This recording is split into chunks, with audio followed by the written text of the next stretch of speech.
ወንድ ልጅ በዛ ሰዓት መሰለ 4 ሰዓት ላይ ከወጣ ማንንም ወንድ ልጅ ሴት ልጅን አይቶ አያልፍ ከልጆች ጋር አብረው እንደዚህ ከሚሰሩ ልጆች ጋር አብረው ይቆም ምን ይሁንኩ እንደሆነም አላውቅም እንዴት ለዚህ እንደበቃውም አላውቅም ይሄ የደለው ሰው ኖሮ ለምኖር ነው ማለት ለምን እንዳይናገረኝ ነው እሰይ እንዳልባል ጥሩ ህይወት እንዳለው ሰው ነው ለምን ማሳዩ እኔ እኮ እዚህ ብቻዬን ልጄ ልትሞት ነው ገና በራ ያለ ፍላጎትሽ ነው ውጪ ላይ ወጥቼ ምናምን ከወንዶች ጋር አድሬ ተመልሼ ብር ይዤለት እሄዳለሁ ይሄ ምን አይነት ልበልህ ይሁን አይነት ላይፍ ነው ያሳለፍኩት በቃ እግዚአብሔር በሆነ መንገድ ደግፈኛል በሆነ መንገድ ደግሞ ወድቃለሁ ትምህርት ቤት ተነስ ጀመር በልቻ አላውቅም ጧት ወጣለሁ ከልጄ ጋር ያለች ወንጎርሽ ጧት ወጣለሁ ማታ ገባና ማማን በጡትም ቢሆን አስተኝቻት ጧት ተነስቼ ሊሆነ ምሳቃ ቋጥሬለት ወስደት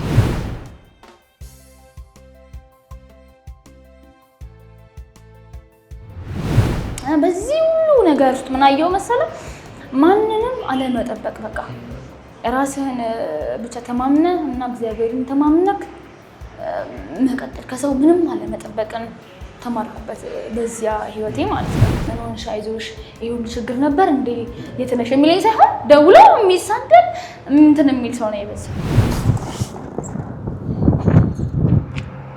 ሰላም ወዳጆች እንዴት ሰንብታችኋል እነሆ ዛሬም አንድ አስደናቂ ታሪክ ይዘን ወደ እናንተ መጥተናል የዛሬ ባለ ታሪካችን በበርካታ የህይወት መንገዶች ውስጥ ያለፈች ገና በ20ዎቹ እድሜ መጀመሪያ ላይ የምትገኝ ድንቅ እናት ነች ወደ እንግዳዬ ቤት እየሄድኩ ነው ተከተሉ ሰላም ጤና ይስጥልን ምግብ ላይ ነው የደረስኩት ምንድነው ያ ፋስት መድነች የሚሰራ ዋው ሚጣፍጥ ይመስለኛል እንግዲህ ተመልካቾቻችን የዛሬ እንግዳችን ማሂ ወይም ማህሌት ናት ከዚህ ቀደም በተለያዩ ማህበራዊ ሚዲያዎች ላይ ትታወቃለች በተለይ ከታሪክ ወጋም ተያይዞ በርካቶች ያውቋታል አሁን ደግሞ ያው ባለሙያ ሆና እንግዲህ ፋስት ፉድ እየሰራች እየሸጠች ትገኛለች እንግዲህ ኢንቨስተር ሆናለች ማለት ነው አረ ከነዚህ እንዴት ልግባበት እንዴ ከነ ዋው ቃሪያ ያለው ሽንኩርት ምናምን ሳለው አለው ነገር አለው በምንድን ነው እዚህ ኦኬ ተጠቅሎ ነው የሚሸጠው አዎ እንደ ሻወርማ ነው ሻወርማ አይነት ወገኔ በድንች ነው ያ በድንች ግባት ኖሯል ዋው መቼ ነው የጀመርሽው አይን ምን ያርግ ነው እንደዚህ አርጌ አስተካክየው ቆንጆ አርጌ መስራት ከጀመርኩኝ 9 ዋው አረረረረረ ሲቆረስ እንደዚህ ነው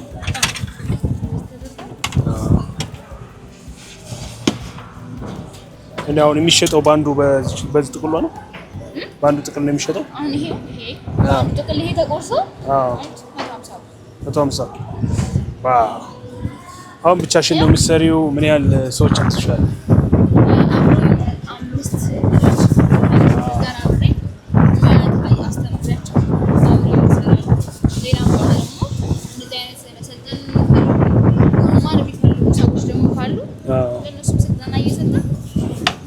ስለዚህ አሁን ከራስሽ ያልፈሽ ለሰዎችም የስራ ዕድል ፈጥረሻል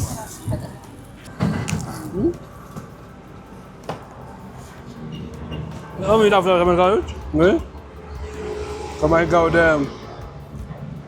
ቃለ መጠይቁ ከመግባታችን በፊት እኔ ኢነርጃይዘር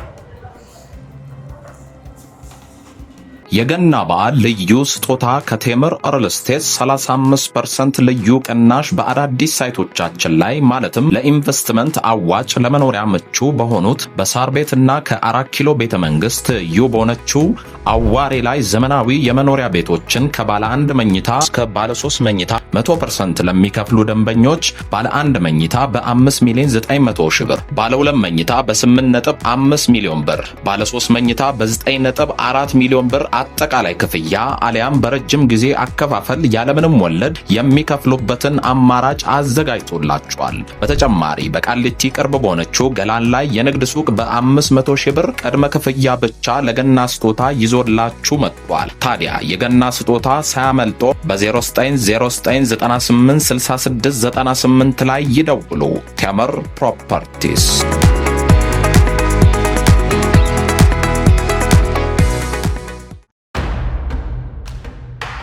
ማሂ እንኳን ደህና ቆየሽ። እንኳን ደህና መጣችሁ። እንግዲህ የስራ ቦታሽን አይቻለሁ፣ መልካም ሁኔታ ላይ ነው ያለሽው።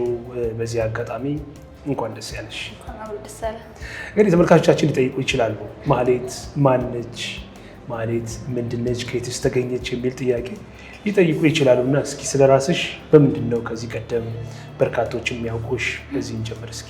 የሚያውቁኝ ልጄን ብቻዬን በማሳደጌ የህይወት ፈተናዎቼን ለነሱ በማካፈል ነው የሚያውቁኝ። በልጅነትሽ በመውለድሽ? አዎ በልጅነቴ በመውለዴ ነው እና በልጅነቴ በመውለዴ ነው የሚያውቁኝ እና እኔ ከእናቴ ከአባቴ ጋር ነበረ የምንኖረው በትልቅ ቤተሰብ ውስጥ። ከዛ አባቴ በማያውቀው ሁኔታ ከዛ ከትልቅ ቤት ውስጥ ወጥተን ወደ ትንሽዬ ቤት ላይ መኖር ጀመረ። ከሀብት ወደ ድህነት በግልጽ መንገድ ማለት ነው። ከዛ መሀል ላይ ነው አሁን ነው የሚነግረን አባታችን እንዴት እንደተፈጠረበት ይሄ ነገር። ከጓደኞቹ ጋር በሆነ ኬዝ እንትን ብለውት ገፋፍተውት ነው ወደ ማይሆን ሁኔታ ውስጥ የገባ ነው እና በዛ ሰዓት ደግሞ እናቴ ያማት ነበረ። ህመሟ በጣም እየባሰባት ይመጣል። እዛ አባቴ ደግሞ እጁ ላይ ምንም ገንዘብ የለም። እዛ ያስተምረናል። ስንት ልጅ ነው? 5 ልጅ ነው የነበርነው። 5 ናችሁ ቤት ውስጥ? 5 ማለት ነው። ከዛ አምስታችንም መብላት አለብን፣ መጠጣት አለብን። የሚያስተዳድርበት መንገድ የአባትነት ግዴታዎች አሉ። መጀመሪያ ያስለመደን ለህይወት አለ። ከዛ ደግሞ አሁን ሊወደቅንበት ህይወት ደግሞ አለ። ከዛ ሁለቱን ራሱ ማኔጅ ማድረግ አልቻለም ነበር በሰዓቱ። በጣም ከብዶት ነበረ እና ሳያውቀው ባዶ እጁን ሲቀር የሚያደርገው የሚያጣል። ከዛ አንዷ እህታችን አንብታ ወጣለች እሷ ኦልሬዲ። ከዛ አንደኛው ወንድሜ ደግሞ የራሱን ስራ ፈጠረና ሁለቱን ወንድሞቼ ወሰዳቸው። ከዛ ማን ቀረ? እኔ ቤት ውስጥ እኔና ታናሽ እህቴ ቀረች ማለት ነው። እናቴ ታማሚ ናት። እኔና እሷና አባቴ ብቻ ቀረ። ከዛ በዛ መሀል ላይም ህይወትን ለማሸነፍ አባቴ ይለፋል፣ እናቴ ቤት ውስጥ ናት። እኛም ልጆች ነን፣ መማር አለብን፣ መብላት አለብን፣ መጠጣት አለብን። ከዛ በጣም በከባድ ሁኔታ ውስጥ የእናቴ ህመም መንፈስ ነው የሚታወቅ አይደለም በሐኪሙ ምናምን። አዎ ይታወቅም፣ በሃይማኖታዊ ነገር ነው የሚታወቀው። በዛ ምትድን አልቻለችም። በጣም ታገልን ሞከርን፣ ምትድን አልቻለችም እና 3 ቀን ያማታል፣ 3 ቀን ደህና ትሆናለች። 3 ቀን ያማታል፣ 3 ቀን ደህና ትሆናለች። ህመሙ ከባድ፣ በእኔ አቅም የሚቻል አይደለም። ቤት ውስጥ የነበርሽው አንቺ ብቻ ነሽ? እሱንም ስንት ዓመት መሰለክ? 9 8 ትንሽዬ ነኝ። ማንም የለም እንግዲህ አጠገባችን ማለት ነው። ከዛ ስለዚህ አባቴ ምን ማድረግ አለበት? ባለው አቅም ምን ማድረግ አለበት? ወጥቶ ሰርቶ የሆነች ነገር ይዞ መምጣት አለበት አይደል? ከዛ የቤት ኪራይ የምንከፍለው አጣ የሆነ ሰዓት ላይ ማለት ነው። የሚከፈል ጠፋ፣ ስራ አጣ አባቴ። ከዛ በጣም ወደ ኦሮሚያ ክልል ገባን ማለት ነው። እዛ ኬንቴሪ አልፎ ገባንና እዛ የዘመድ ቤት ነገር ነው። እዛ ገብተን መኖር ጀመርን። ይገርማል። አሁን 20 ዓመትሽ ነው። በእነዚህ የሁለት አስርት ዓመታት በማይሞሉ ገና ዓመታት ውስጥ ደግሞ በርካታ የህይወት ፈተናዎችን ተጋፍጠሻል። እነሱም በሂደት እንመጣባቸዋለን። ግን እስኪ ከውልደትሽን ጀምር። የት ነው የተወለድሽው? እዚሁ አዲስ አበባ። እዚሁ አዲስ አበባ ዓለም ባንክ አካባቢ ካራ ቆሪ። ከዛ በልጅነትሽ እንደዚህ አይነት ህይወትን ተጋፈጥሽ። በልጅነትሽ ከእናትሽ ህመም ጋር ተያይዞ ወደ ማስታወን ገባሽ። ልጅነትሽ ምን ይመስል ነበር? እስኪ በህፃንነትሽ። ያው በጣም ከባድ ነበረ። ያው እናቴ ስለሚያማት ነፃ ሆነ እናትክ ጤነኛ ሆነ አንተን ማስተማር ያለባት ነገሮች ስላሉ እኔ ደግሞ ከሷ ምንም አልተማርኩም። ከሰዎች የማየውን ነገር ነው ለሷ እሷን ማገዝ አለብኝ።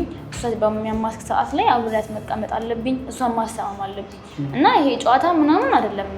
ከ10 ዓመቴ በኋላ ምናምን ጨዋታ ምናምን አይደለም። በቃ ያማታል። ትምህርት አልገባም። ትምህርት ተመዘገብኩኝ አንድ ጊዜ ወደ ኦሮሚያ ክልል በሄድን ጊዜ ተመዘገብኩኝ። ከዛ እዚህ አዲስ አበባ መቶ ለመማር ትራንስፖርት ብር ያስፈልጋል በየቀኑ። ያንን ደግሞ አቅም የለም። ስለዚህ እዛው አካባቢ ተብሎ የግል ትምህርት ቤት ተጋባው ማለት ነው። ምን ነበር የሚሰሩት እናት አባትሽ? እናቴ አሰራም አባቴ ወረዴ ስለነበረ የቤት እመቤት ናቸው። የቤት እመቤት ናት። አባቴ ግን እንትን ነው ስልክ ቤት ነበረው። ከዛ ደግሞ ታክሲ ነበረው። ነጋዴ ናቸው። አንድ ንግድ አይነት ነገር ነበር የሚሰራው። ያንን ሁሉን አጥቶ ባዶ እጁን የሆነው ማለት ነው። ባዶ እጁን ቀረ። ባዶ እጁን ሲቀር እንግዲህ ምን እየሰራ እንዳሳለፈ ራሱ ስቲል አሁን ድረስ አይገባኝም። ብቻ የሆነ ተራርጦ ለእኛ ዳቦ እንጀራ ይዞ ይመጣ ነበር እንጂ ምንም ስራ አልነበረውም በሰዓቱ። ምንድነው ምክንያቱ? በኋላ ሲነግሯችሁ ይሄ ሁሉ ሀብት ባንዴ ከመኖር ወደ አለመኖር እንዲሸጋገር ያደረገው ምንድን ነበር? አልነገሯችሁም? እሱ ያው ቤት የሚያሸሽጡ ጓደኞች ነበሩት። እነዛ ጓደኞቹ ደግሞ ያው ትርፍም ያለ ይመስላቸዋል መሰለኝ። ይሄን ሽጠክ ያኛውን ብትገዛ እዚህ ጋርም ትርፍ ታገኛለህ፣ እዛ ጋርም ቤት አገኘክ የሚል ነገሮችን ነው የሚያወሩት። ከዛ እሺ ብሎ እስቲ ሊያው ብሎ አንዱ የመሬቱን አንስቶ ፎቅ ላይ ገባን። እዛም አልሆነም፣ ያም ተሸጠ። ያም ሲሸጥ ሌላ ክራይ ቤት ታክሲ ምናምን ገዛ። ከዛ ሌላ ክራይ ኮንዶሚኒየም ገባን። ታክሲውም ተበላሸ። ከዛ ተሸጠ እሱም። በቃ ባዶ እጅን ቀረ።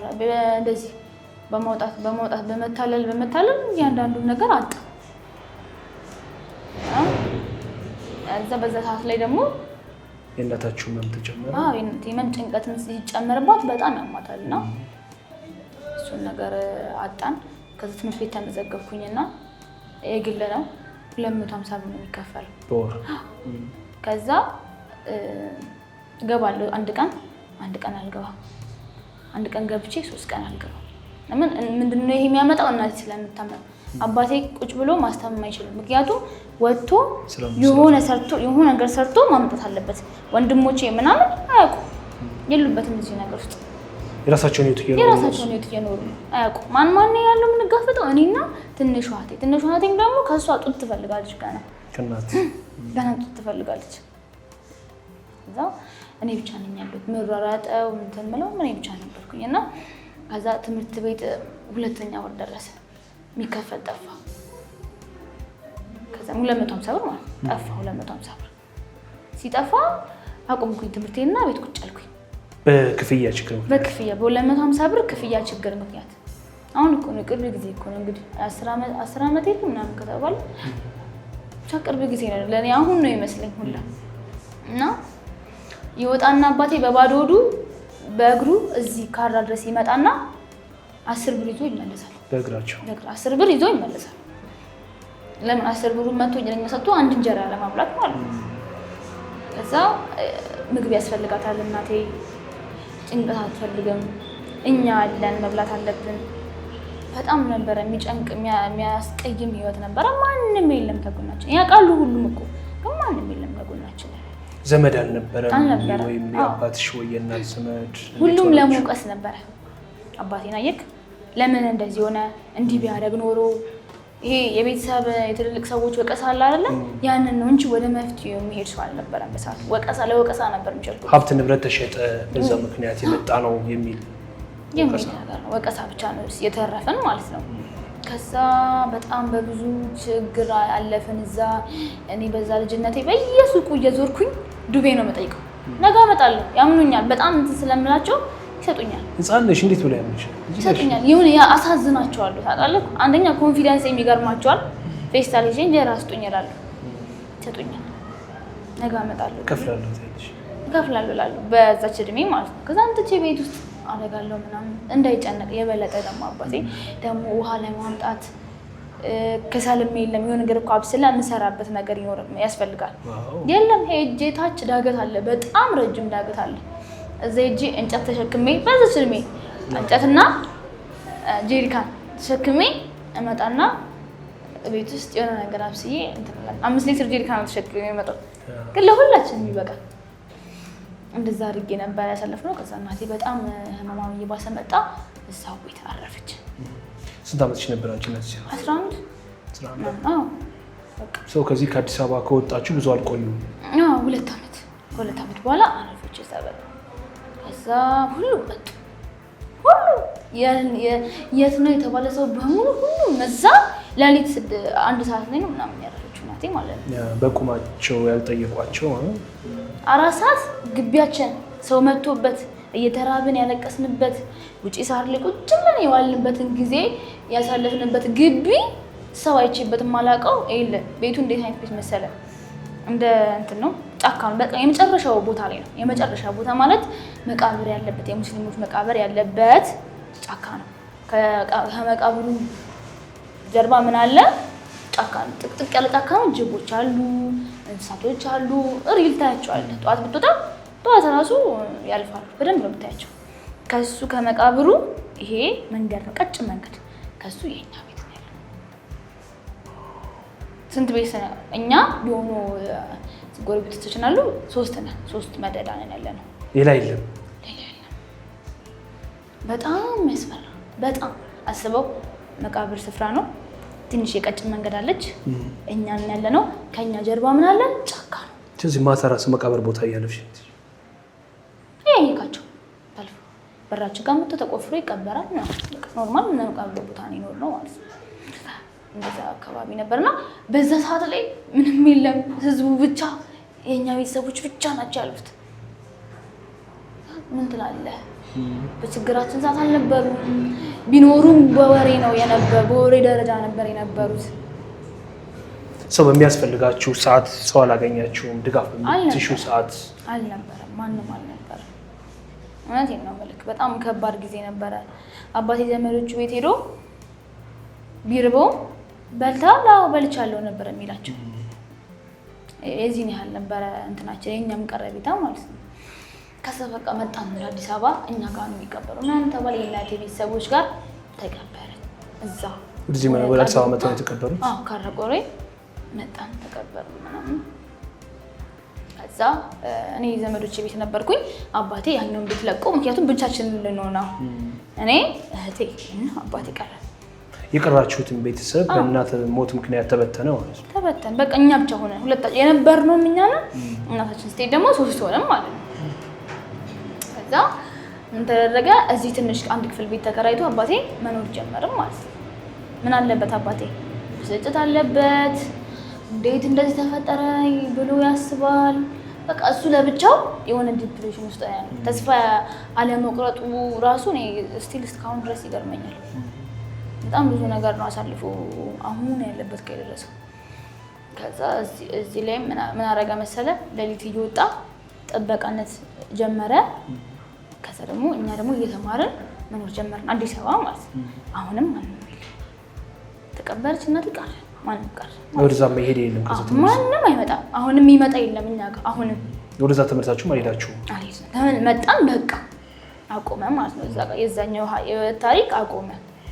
ግን በጣም ከባድ ፈተና ነበር የነበረው እዛ ማለት ነው። ከዛ ትምህርታችንን እየተማርን እኔ ምን አለብኝ ደግሞ አሁንም እህቴ ማሳደግ ታናሽ የእናት አደራ ሆነብን። ከዛ ምን ሆነ? አዲስ አበባ ከመጣን በኋላ ምን የለም ደግሞ አሁን አባቴ አይቆጣጠረኝም። እሱ ገና እኛን ለማብላት ነው የሚሮጠው። ያን ነበር የሚያደርገው። ትምህርቴን እማራለሁ፣ እህቴ ያለች እህቴንም እንትን እላለሁ። ብዙ ጊዜ እያለፉ አሁን ይሄኛው ያለንበት ቤት ኪራይ መክፈል አቃተን ድጋሚ ማለት ነው። ያለ ለቅሶ የመጣ ህዝብ የለም አሁን አጠገባችን ተመልሶ ጠፋ። ከዛ ድጋሚ ምን አደረገ? አባቴ የሚሰራበት ቤት ላይ መኖር ጀመረ። ጥበቃ የሚሰሩበት ቤት ሰጡትና እንግዲህ ያ ሱቅ የነበራቸው የራሳቸው ታክሲ የነበራቸው ሰው ወደታች ወደ ጥበቃ ለቃነቱ ያው በፊት ላይ የምንኖርበት ቤት የነበረ ቤት እንደዚህ እይልኝ አደራ መንገ ይሄንን ቦታ ጠብቅልኝ፣ ይሄ ቁጭ ብለው ዲክሰስ የሚያደርጉት ሰውዬ ቀጠረው። እዛ ቤት ሰጠው። እዛ መኖር ጀመርን ማለት ነው።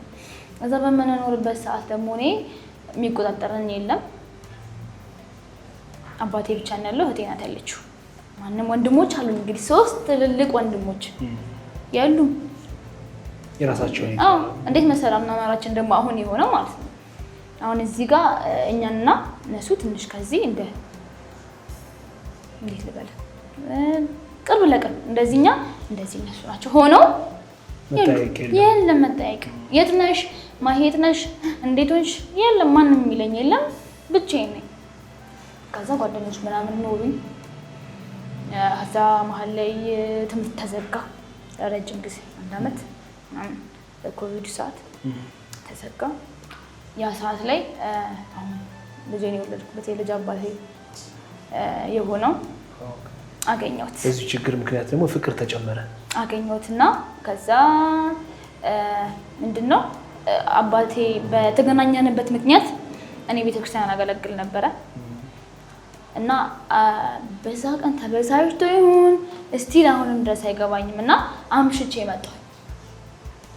አምሽቼ 4 ሰዓት ምናምን መጣሁ። እዛ አትገቢም አለኝ። አትገቢም ሰው ይወድ ያልነበርሽበት ደደል አታምሺ ተብያለሁ። በእርግጥ አታምሺ ተብዬ 3 ሰዓት ምናምን ገደብ የሰጠኝና 4 ሰዓት አረፈድኩኝ። እንዳትገቢ ተባልኩ። ከዛ እኔ ደግሞ አሁን እያደግኩ አይደለ እንትን ይሄ ምንድነው ፋይሬጅ ድረስኩ አልገባማ ገና እኮ ነው። በ10 ምናምን ፋይሬጅ አለ በ14 13 ዓመት አይደል? ገና እኮ ነው። ሰው ፋይሬጅ እኮ ይባላል። የሆነ አለ በቃ ውጭ ላይ አንደኛ የሚቆጣጠር ያስፈልጋል። ማንኛውም ልጆች እንዴ ሴት ልጅ ከ12 ዓመቷ በኋላ ብዙ ትምህርት ቤት ላይ የሚታዩ ነገሮች አሉ። አሁን መማሪያ ቦታ ላይ እንኳን 12 ከዛ በፊት ላይ አሁን ላይ የሚማሩት ልጆች ብታያቸው በጣም ብዙ ነገር የሚያውቁ ልጆች ሆነዋል እና የሚቆጣጠር ሰው ያስፈልጋል። የሚቆጣ የሚገርፍ ቤተሰብ ያስፈልጋል። የሚቀጣ አይዞህ ይጠቅማል አይጠቅምም ብሎ የሚያሳይ ሰው ያስፈልጋል። የሚመካሪም አልነበረሽም አንቺ? አልነበረኝም። ማንም አይመክረኝም፣ ማንም አይለኝም። አባቴ ገና የእኛን ወር ለመሙላት ነው የሚለፋው። ማንም ካጠገብ ከሌለ ከባድ ነው የሚሆነው። ወጥ የዛ ቀን ሄጄ ይሄ አሁን ባለ የልጅ አባት የሆነው ጋር እነሱ ቤት ገባሁ። ታቀኛለች ማለት ነው። በምን ታቀኛለች ማለት ከኔ አባት ጋር ይተዋወቃሉ። እዛ ገብቼ አድሬ እዛ እሷም ጓደኛ አለችኝ ከነሱ ጋር ነው የምውለው። ከዛ ቤት መጣሁ። ታስታረቀችን ገቡ። ከዛ ጥሩ ፍቅር አይቼ የለ ጥሩ ጓደኛነት አይቼ የለ እዛ ቤት ሁሌ ሄዳለሁ። እነሱ ይመጣሉ እንመጣለን። ከዛ ሳላስበው ከልጁ ጋር አብረን ምን ጀመር። አብሮ ይዞኝ ይወጣል። ጓደኞቹ ጋር ከጓደኞቹ ጋር ፊሊንግ ነበረሽ? ፍላጎቱ ነበረሽ? ፍቅር ግንኙነት ነው ወይስ አጋጣሚ የተፈጠረ ነው? አረ እኔ ምንም አጋጣሚ ነው ግን ማለት ነው። እብድ ነኝ እኔ። ከጓደኞቹ ጋር ሲወስደኝ ደስ ይለኛል። ጓደኞቹ ጋር ይወስደኛል፣ አብሮኝ ይውላል፣ አብሮኝ ነው የሚሆነው። ምንም መጥፎ ነገር ያየሁበት ነገር የለም። ግን ምን ነበር? ሱስ ነበረ። እኔ ጋር ግን የለም። ጫት ሲጋራ ምናምን ይሄ የዱርዬ ላይፍ የለም እሱን ነበረ የሚያሳልፍ። ከዛ ምንድነው መሀል ላይ ድጋሜ ከአባቴ ጋር ተጣለው። አሁንም ውጭ ተባልኩኝ። ውጭ ስባል ከዚህ በኋላ አልገባም ምናምን ብዬ እዛው ሄጄ ከእሱ ጋር ሆናለሁ እና እሺ ብሎ ይዞን የት ሄደን? ጎጃም ሄድን። የገና በዓል ልዩ ስጦታ ከቴምር ሪል ስቴት 35% ልዩ ቅናሽ በአዳዲስ ሳይቶቻችን ላይ ማለትም ለኢንቨስትመንት አዋጭ ለመኖሪያ ምቹ በሆኑት በሳር ቤትና ከ4 ኪሎ ቤተ መንግስት ትይዩ በሆነችው አዋሬ ላይ ዘመናዊ የመኖሪያ ቤቶችን ከባለ 1 መኝታ እስከ ባለ 3 መኝታ 100% ለሚከፍሉ ደንበኞች ባለ 1 መኝታ በ5 ሚሊዮን 900 ሺህ ብር፣ ባለ 2 መኝታ በ8.5 ሚሊዮን ብር፣ ባለ 3 መኝታ በ9.4 ሚሊዮን ብር አጠቃላይ ክፍያ አሊያም በረጅም ጊዜ አከፋፈል ያለምንም ወለድ የሚከፍሉበትን አማራጭ አዘጋጅቶላቸዋል። በተጨማሪ በቃሊቲ ቅርብ በሆነችው ገላን ላይ የንግድ ሱቅ በ500 ሺህ ብር ቅድመ ክፍያ ብቻ ለገና ስጦታ ይዞላችሁ መጥቷል። ታዲያ የገና ስጦታ ሳያመልጦ በ0909986698 ላይ ይደውሉ። ቴምር ፕሮፐርቲስ።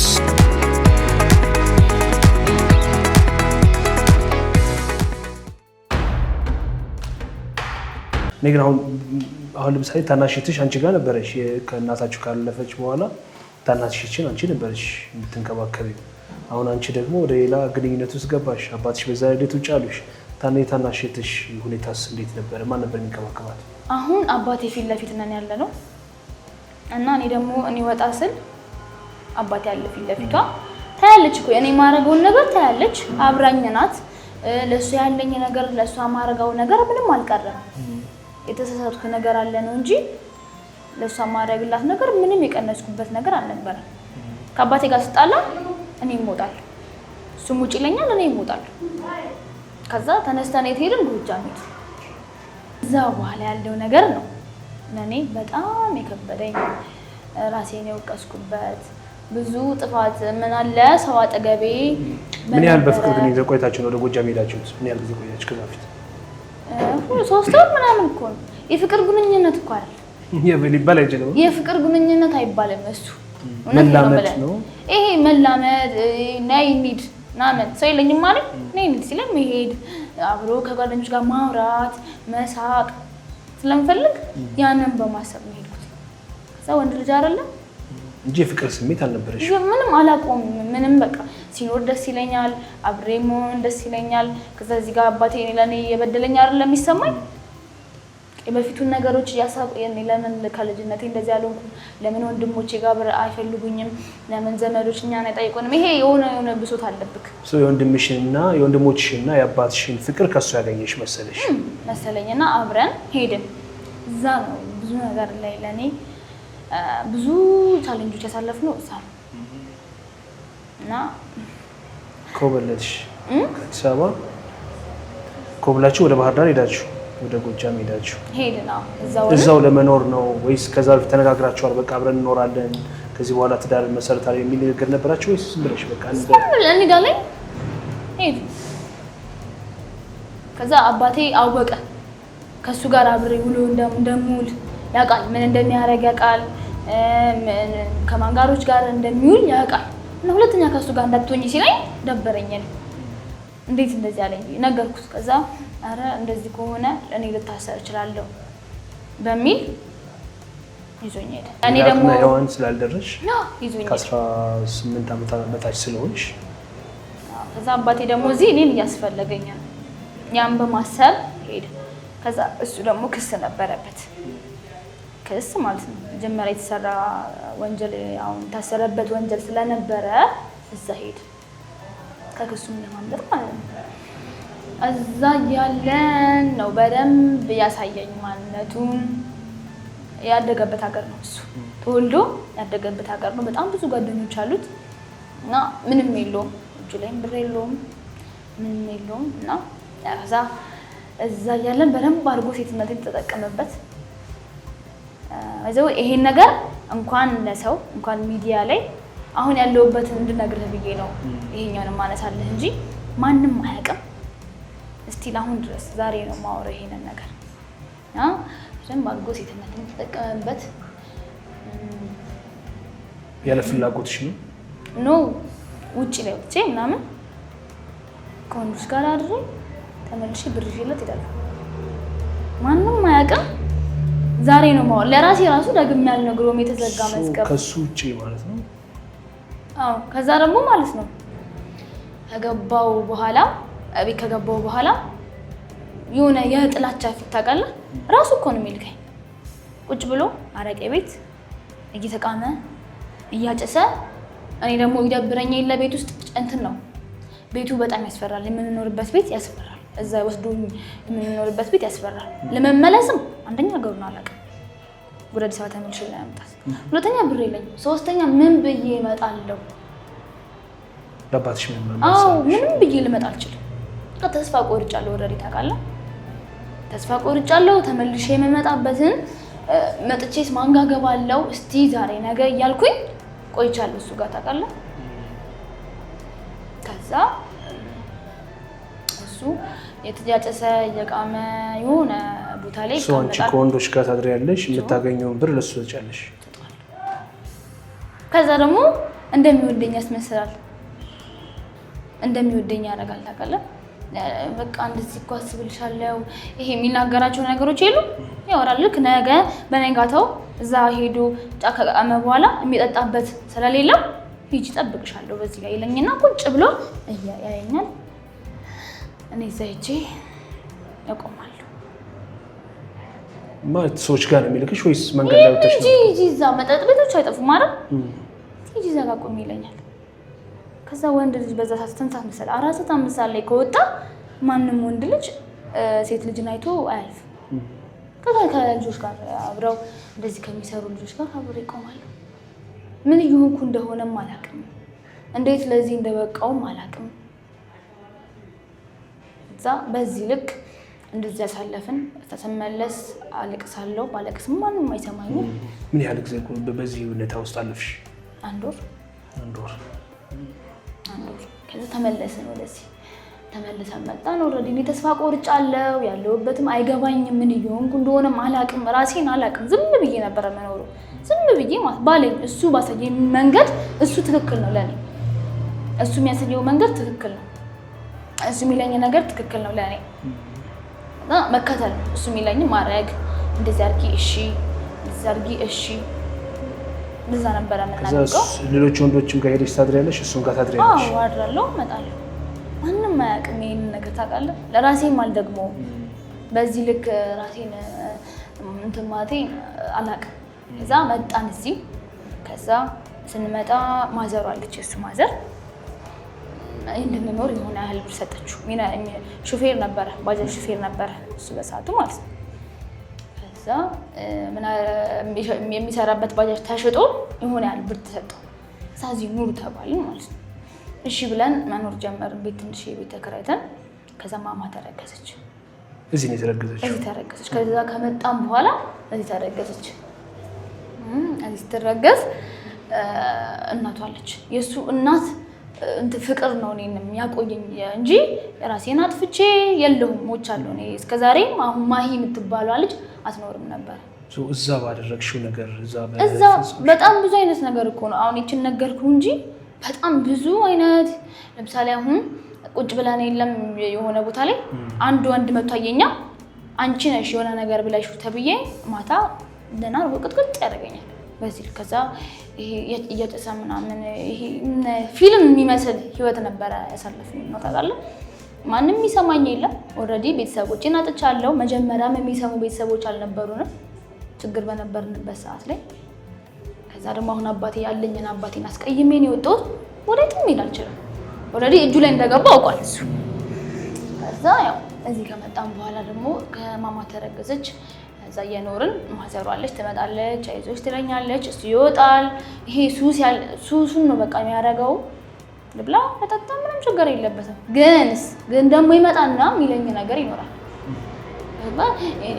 እኔ ፍቅር ይላል የሆነ ቃላቶችን ደግሞ ይጠቀማል ምንም አትለውም እሺ ነው የምለው ምንም ማለት ነው ተስፋ ቆርጫለሁ ከዛ ማማ እንደዚህ በተወለደች ያ ብር የሰጠን ብር አለ አይደለ የሰጠን ብር እያለቀ ነው ከእናቱ ያገኘ ነው 50 ሺህ ብር ተሰጠንና 50 ሺህ ብር 1 ሺህ ብር ቤት ተከራየን ሌላው ብር እቃ ምናምን ገዛዛንበት ትንሽ አንድ ፍራሽ አንድ ድስት አንድ መክተፊያ ገዝተን ነው መኖር ጀመርን ማለት ነው ያ ብር ከስር እየተነሳ አልቋል ምንም ስራም አልተሰራበትም አለቀ ብሩ ማለት ነው ሲያልቅ ድጋሚ ችግር ውስጥ ገባን እና እሱ የሆነ ፋውሎችን እየሰራ ያመጣል ከዛ ለኔ 100 ብር ሰጠኝ ሌላውን ብር ወስዶ የራሱን ነገሮች ያራምድበታል ምንም አልልም ምክንያቱም ምንም ብል ማንም ይሰማኝ የለም ለእናቱም አልነግርም ደስተኛ ነኝ እኔ ስቃለው ለማንም አላወራ ምክንያቱም ለኔ አይመሮ እንዳለ ያሳለፍኳቸው ነገሮች በሙሉ ዘግቼን ያስቀመጥኩት ማለት ነው ከዛ ማማ ትወለዳለች ማማ ስትወለድ ምን ተደረገለት ለሱ ሌላ ባጃጅ ተሰጠው ማለት ነው የሚኖርበት ባጃጅ ሰርቶ ውስጥ ከተለወጠ ምናልባት ተብሎ ባጃጅ ተሰጠው ሌላ ተገዛለት ማለት ነው ተበድራ ካለው ብር ላይ ጨምራ እንትን አለችለት ከዛ በኋላ ማማ ስትወለድ በተወለደች በሁለተኛ ወር እሱ ታሰረ በምን ምክንያት ምን ብያለሁ ደጀን ከመሄዳችን በፊት ጎጃም ሀገር ከመሄዳችን በፊት የተሰሩት እንትን ነበረ ወንጀል ነበረ በሱ አልተዘጋም ፋይሉ እየተፈለገ ነው ያንንም ሽሽት ሊሆን ይችላል ወደዛ ሄደው የሄድንበት ምክንያት የበለጠም እሱ ሽሽት ነው እሱ ልሄድ ነው አለኝ እኔም ደግሞ እዚህ ጋር ደግሞ ከአባቴ ጋር ምን እየተጣላው ስለሆነ አብሬ ሄድኩኝ ምን መለስ መስሎኝ እኮ ነው ሄድኩት እንደዚህ አይነት ሁሉ ጉድ ውስጥ ገባለሁ ብዬ ሳይሆን ሄድኩኝ ከዛ እሱ ታሰረ እሱ ሲታሰር እኔ ምን ሆንኩኝ እናት ሆንኩኝ ማለት ነው ያ አንድ ወር ጉዞ ሆነሽ ነው ከተወለደች በኋላ በሁለተኛ ወሯ እሱ ታሰረ አሁን ምንድነኝ ከአባቴ ጋር ልታረኩ ቤት እንዳለው አያቅም የምታውቀው የእሱ እናት ብቻ ናት እና እሱ ነበር የሚያውቀው። እሱም ታሰረ። ብቻዬን ቀረ። አሁንም ፈተናዎች ድጋሜ ተቀረቡ ማለት ነው። ከሴትነት ከሚስትነት እናትነት አይደል የሚባለው። እኔ የእናትነቱ ደረጃ ላይ ደረስኩኝ ማለት ነው። አላውቅም፣ ደንዝዣለሁ። በራሴ ተስፋ ቆርጫለሁ ለራሴ። ምን እንደማደርግ አላውቅም። ምንም የለኝም። ያለንበት የቤት ኪራይ አንድ ወር ነው የተከፈለው። ነገ ያልቃል ያ የቤት ኪራይ። ታስሯል እሱ። ቢያንስ የሆነ ነገር እኮ እንትን ይል ነበር ሰርቶ ባይሆን ከእናቱም ከምንም እያደረገ መጥቶ ይከፍል ነበረ። ቀረ እሱ። ስለዚህ አሁን ምንድነው ያለኝ አማራጭ? ወይ ከሱ ጋር ተስማምቶ መፍትሄ መፈለግ ነው፣ ወይ ደግሞ ወጥቼ መስራት ነው። አባቴን ይቅርታ ብጠይቀውስ ምን ሊያደርግልኝ ይችላል? ምንድነው እየሰራ እያኖራት ያለው እህቴ? ጥበቃነት ሰርቶ ነው እያኖራት ያለው እህቴ። ስለዚህ ያለሁት እኔ ብቻ አሁን ያለሁት ራሴ ነኝ። ለራሴ ነኝ ያለሁት። አራስ ነኝ ገና የ2 ወር ገና ምንም በልቼም አይደለም ተኝቼ ነው በመድረስ ማን አረሰሽ? የሱ ትንሽ እየተነበረች አጃ ምናምን እያደረገችልኝ ታመጣልኛለች። እሱን ጠጣል እተኛለሁ። በመተኛት ነው አራስነት ጊዜ ነው ያሳለፍኩት እንጂ በልቼ ጠጥቼ አይደለም። እንደው አልከበደሽ? ቢያለኝ ገና ልጅ ነሽ አይደል? በጣም ይከብደኛል። በየቀኑ ማልቀስ ነው፣ በየቀኑ ህመም ነው፣ መታመም ነው።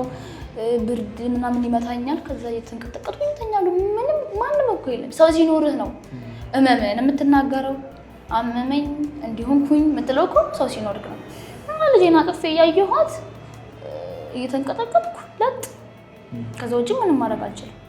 ጎረቤቶች ምናምን አሉ፣ የሆነ አጃ ያመጡልኛል፣ አስቀምጦልኝ ይወጣሉ። እነሱ ሲመጡ ሰነ እየሳኩኛል። ትንሽ አመመሽ? ዛሬ ትንሽ አሞኝ ልል እችላለሁ። ከዛ ውጭ ምንም ማለት ከዛ አሁን አራስ ነኝ፣ ደም ያልደረቀ ወጥቼ መስራት ሊኖርብኛል። ወገብሽ አልጠናም? ምን በልቼ ነው የምጣለው? ከዛ ለእሱ መከራከር አለብኝ። ሄጄ የሆነ ይሄ ምንድነው ይግባኝ ምናምን ማድረግ አለብኝ፣ መስጠት አለብኝ። የሆነ መሄድ አለብክ፣ እሱ ያለበት ቦታ መሄድ አለብክ። ስለዚህ እሄዳለሁ፣ ታሰረበት ቦታ እሄዳለሁ። ልጅ እሄዳለሁ። ከዛ ፖሊሶች የሚያዩኛል፣ ምንም አይሉኝም። በቃ የእሱ ጉዳይ በጣም እየፈጣጠነ ሄደ። በጣም ፍርድ ቤት ቶሎ ቶሎ ይጠሩታል። እኛም አብረን እንሄዳለን። የእሱ ማዘርም ማብራት አቅም የላትም። የእሱ ማዘርም ባይዘው ምንም አቅም የላትም። በመንግስት እርዳታ ነው የምትኖር።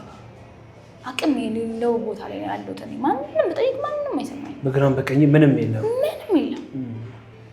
እሄዳለሁ።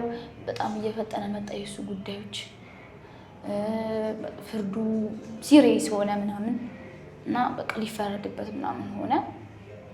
ተፈረደበት 6 ዓመት 6 ዓመት ተፈረደበት። እኔ ጋር አሁን ማንም የለም። የ6 ዓመት ተስፋ ከየት ይምጣ? እንደውስ ልጠብቀው ራሱ ብል ከዛ እየወጣው ቀስ እያልኩኝ ወጣው። የሰው ቤት ልብስ ማጠብ ማማን ይዤ ልብስ አጥባለሁ። ሰዎች ታሳዝናቸዋለሁ። በጣም ልጅ ነኝ። ምንድነው አሁን የኔ እናትነት ማድረግ ያለብኝ ነገር ልጄን በህይወት ማቆየት፣ ራሴን አይደለም ልጄን በህይወት ማቆየት። ምትጠባለች እንደው ልውጣ ካልክም ዳይፐር ሊያስፈልግ ይችላል። መብላት አለባት። ይሄ የምግብ 6 ወሯ ላይ ስትደርስ መብላት አለባት። ከኔ እንኳን በልቼ ትንሽ ነገር ከኔ ወተት ማግኘት አለባት አይደል? የለም። ከየት ይመጣል እሱ? አሁን ያለብኝ ልጄን በህይወት ማቆየት ነው ያለብኝ።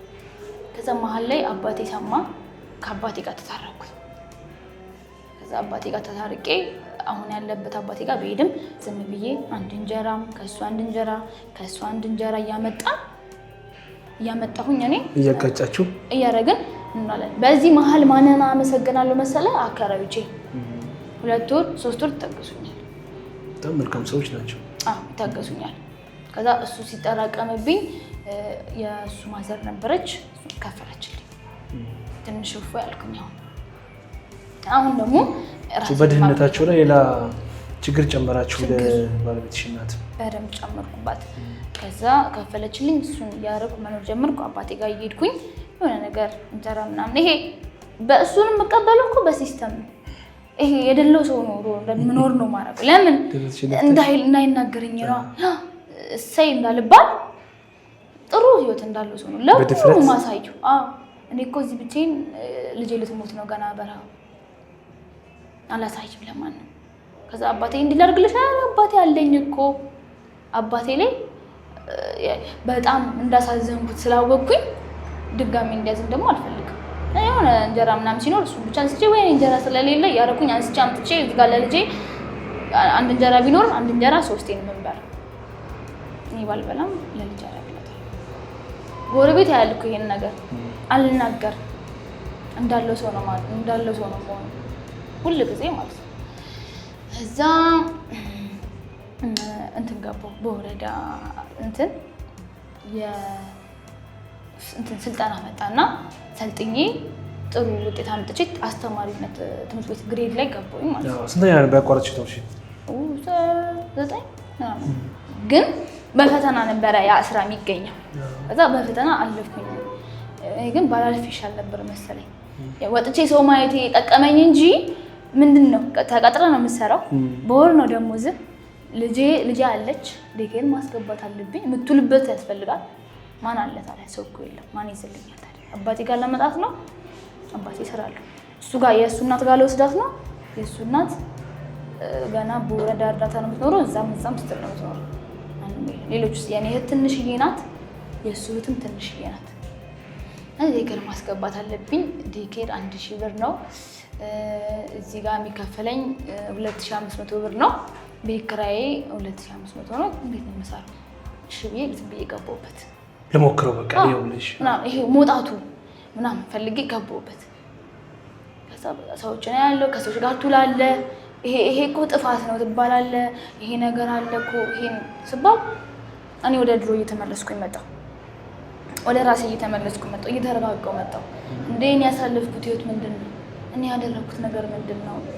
በዚህ ልክ ነው እንዴ ምናምን ብዬ ማሰብ ጀመርኩኝ። ከሰዎች ጋር ስትገናኝ በቃ እንዲህ ጥፋት አለብኝ፣ እንዲህ አይነት ጥፋት ለካ ተደርጎብኛል፣ ይሄ ለካ በእኔ ህይወት መምጣት አልነበረበትም ብዬ ደግሞ ማሰብ ጀመርኩኝ። ከዛ ለልጄ አስበው ዴኬር ሳስገባት ምን ተፈጠረ መሰለህ?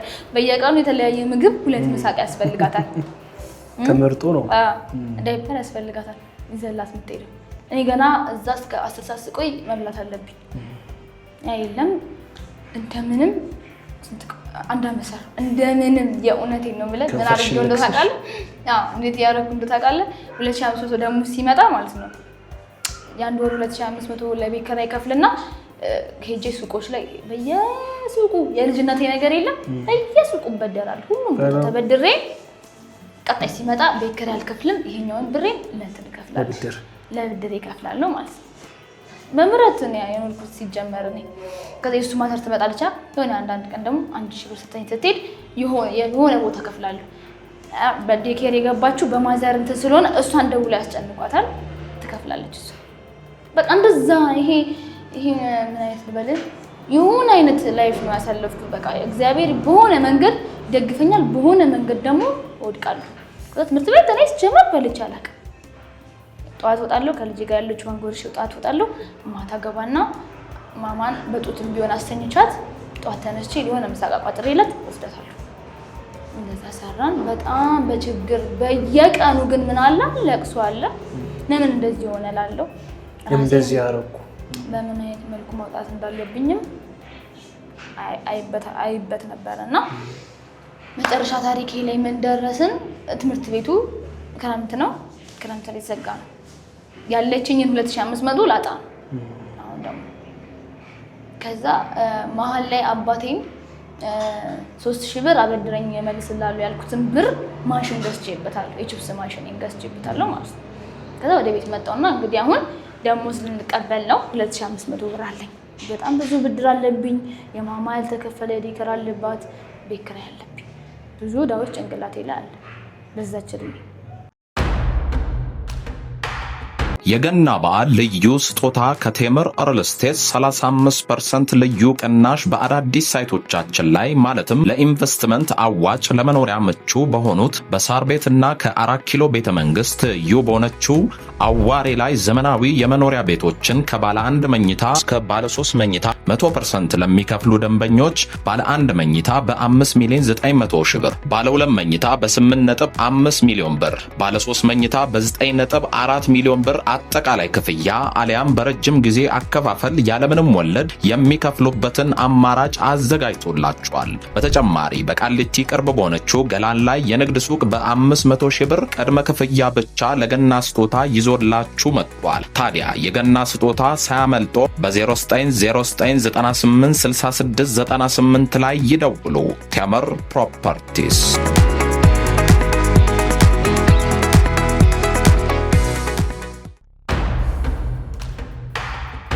በዚህ ሁሉ መሃል ላይ ማን አለ?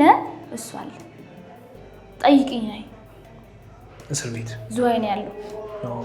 ዝዋይ ሄዶ ለመጠየቅ ትራንስፖርት ያስፈልገኛል፣ ልጅለት መሄድ የሚፈልግ ያስፈልገኛል፣ ብር መስጠት ያስፈልገኛል። እሱ የሚያስብበት ደረጃ ማለት ነው። ምን አይነት አስተሳሰብ እንዳለው ጠይቂኝ። ልጄን አታሳይኝም? ስወጣልሽ ምን እንደማደርግሽ ያውቃሉ። ደግሜ ገድዬሽ ተመልሼ እገባለሁ። ዛቻና ማስፈራሪያ። ከዛ ደግሞ እሱን ፈርቼ እሄዳለሁ። የምፈራበት ምክንያት ምንድነው? በምንድን ነው የሚያስፈራራሽ? የእሱ እናት አለች አይደል? ቤት ኪራይ እንዲከፈልልኝ መታ አንድ እንጀራ እንኳን እንድትሰጠኝ እሱ መኖር አለበት። ደውሎ እናቱም እንዳይሰጡ ከልክሏል። ደውሎ ተለያይተናል፣ ከዚህ በኋላ አንድ ነገር እንዳታደርጊ፣ አያገባሽም፣ የራሷን ህይወት ትኖር፣ ከፈለግሽ ልጅቷን ትጣላት ይላታል። ትሰማለች እናት። እሺ ነው የምትለው። ግን እሷም ተጨንቃ ስለሆነ የምትከፍለው እሺ ትለዋለች። ስለዚህ እሱን ነገር እንዳይፈጠር እኔ ደውዬ እንደዚህ ሆነ እኮ እንደዚህ ተፈጠረ እኮ ብዬ በጣም ማልቀስ ይጠበቅብኛል። በትንሹ አይደለም፣ በጣም ማልቀስ አለብኝ። ከተደጋግሜ መደወል አለብኝ። ያንን ስለሚለኝ ተነስቼ እሱን ይዤ እና የሆነ ነገር ያለውን ነገር አድርጌ ሰጥቼው ሲመጣ ብር ካልሰጡት ያኮርፈኛል። ቆይ ቤት ኪራይ የሚከፈልልሽ ቆይ መታ ትጠይቅሽ ይመስልሻል ይለኛል።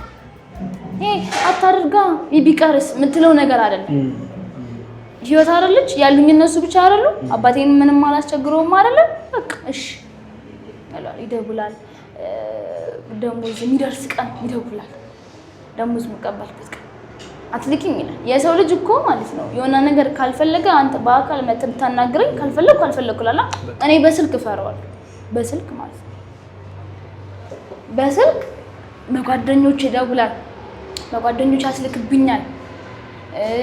ሰላሜን ነበር የሚነሳኝ። ስራ ቦታ መስራት አልችልም ነበር። አሁን ተቀጥሬ እሰራበታለሁ ያልኩት ትምህርት ቤት ላይ መስራት አልችልም ነበር። በጣም ይደውላል። በብዙ ስልክ እስር ቤት ነው የሚደውል።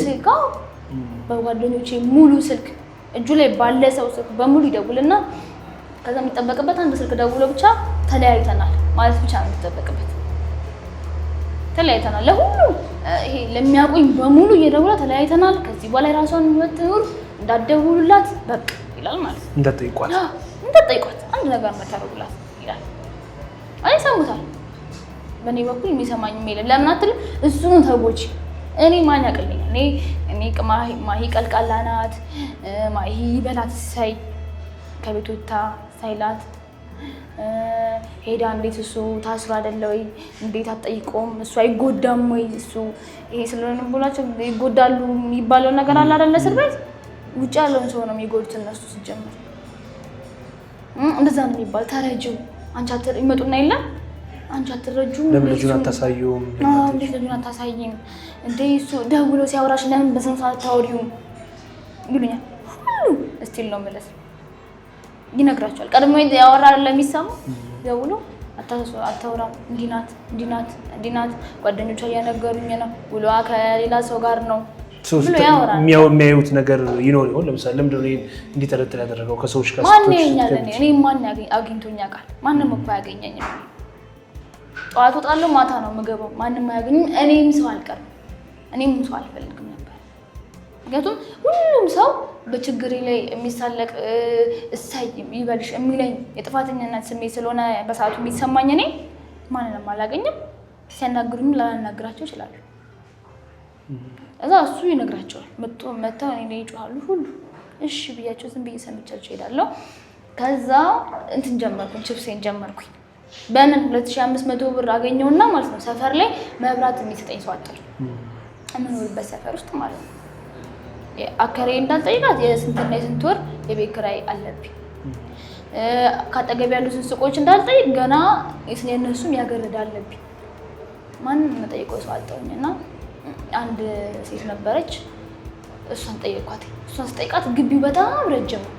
ከዛ እዚህ ለመጀመር ያለኝ 2500 ብር በኤሌክትሪክ መብራት ብቻ ሊያልቅ ገመድ በመግዛት ብቻ ግብአቶች ያስፈልጉታል። እኔ ልጀምር ያሰብኩት ስራ አይደለ ቺፕስ ነው ያሰብኩት። ግብአቶች ያስፈልጉኛል። ከዛ እሱን አለቀስኩና ጠየኳት።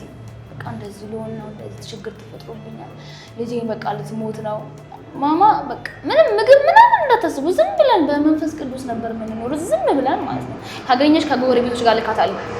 ስልካት ሄዳ እዛ ልጆች ሲበሉ ትበላለች። እኔ ችግር የለብኝም ቡና ልጠጣም እችላለሁ። ከዛ አለቀስኩና ጠየኳት። ስጠይቃት ገመድ ነበራት እሷ ሰጠች። እንትን ነው ገመዱ ራሱ አይችልም፣ የማይችል ገመድ ነው ሰጠችኝ። ግን ለመጀመሪያ በቃ ስለጓጓሁኝ ወጥቼ ለመስራት ስለጓጓሁኝ እሱን እንኳን የሚቀጥልልኝ አንድ ወንድ አጣሁ። ወደ ቺፕስ ማሽኑ ለመቀጠል ራሱ ሰው አጣሁ።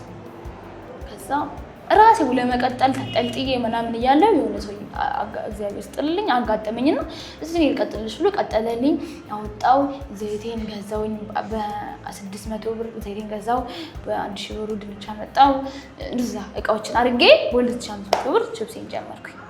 ከዛ እቃ እየሰራሁኝ ምናምን ስሰራ ቤት አከራዬ ብር አምጪ ተባልኩኝ። ማዘሩ መጣች ምናምን ይሄ በቃላት የማልገልጸው ላይፍ ነው ያሳለፍኩት ማለት ነው።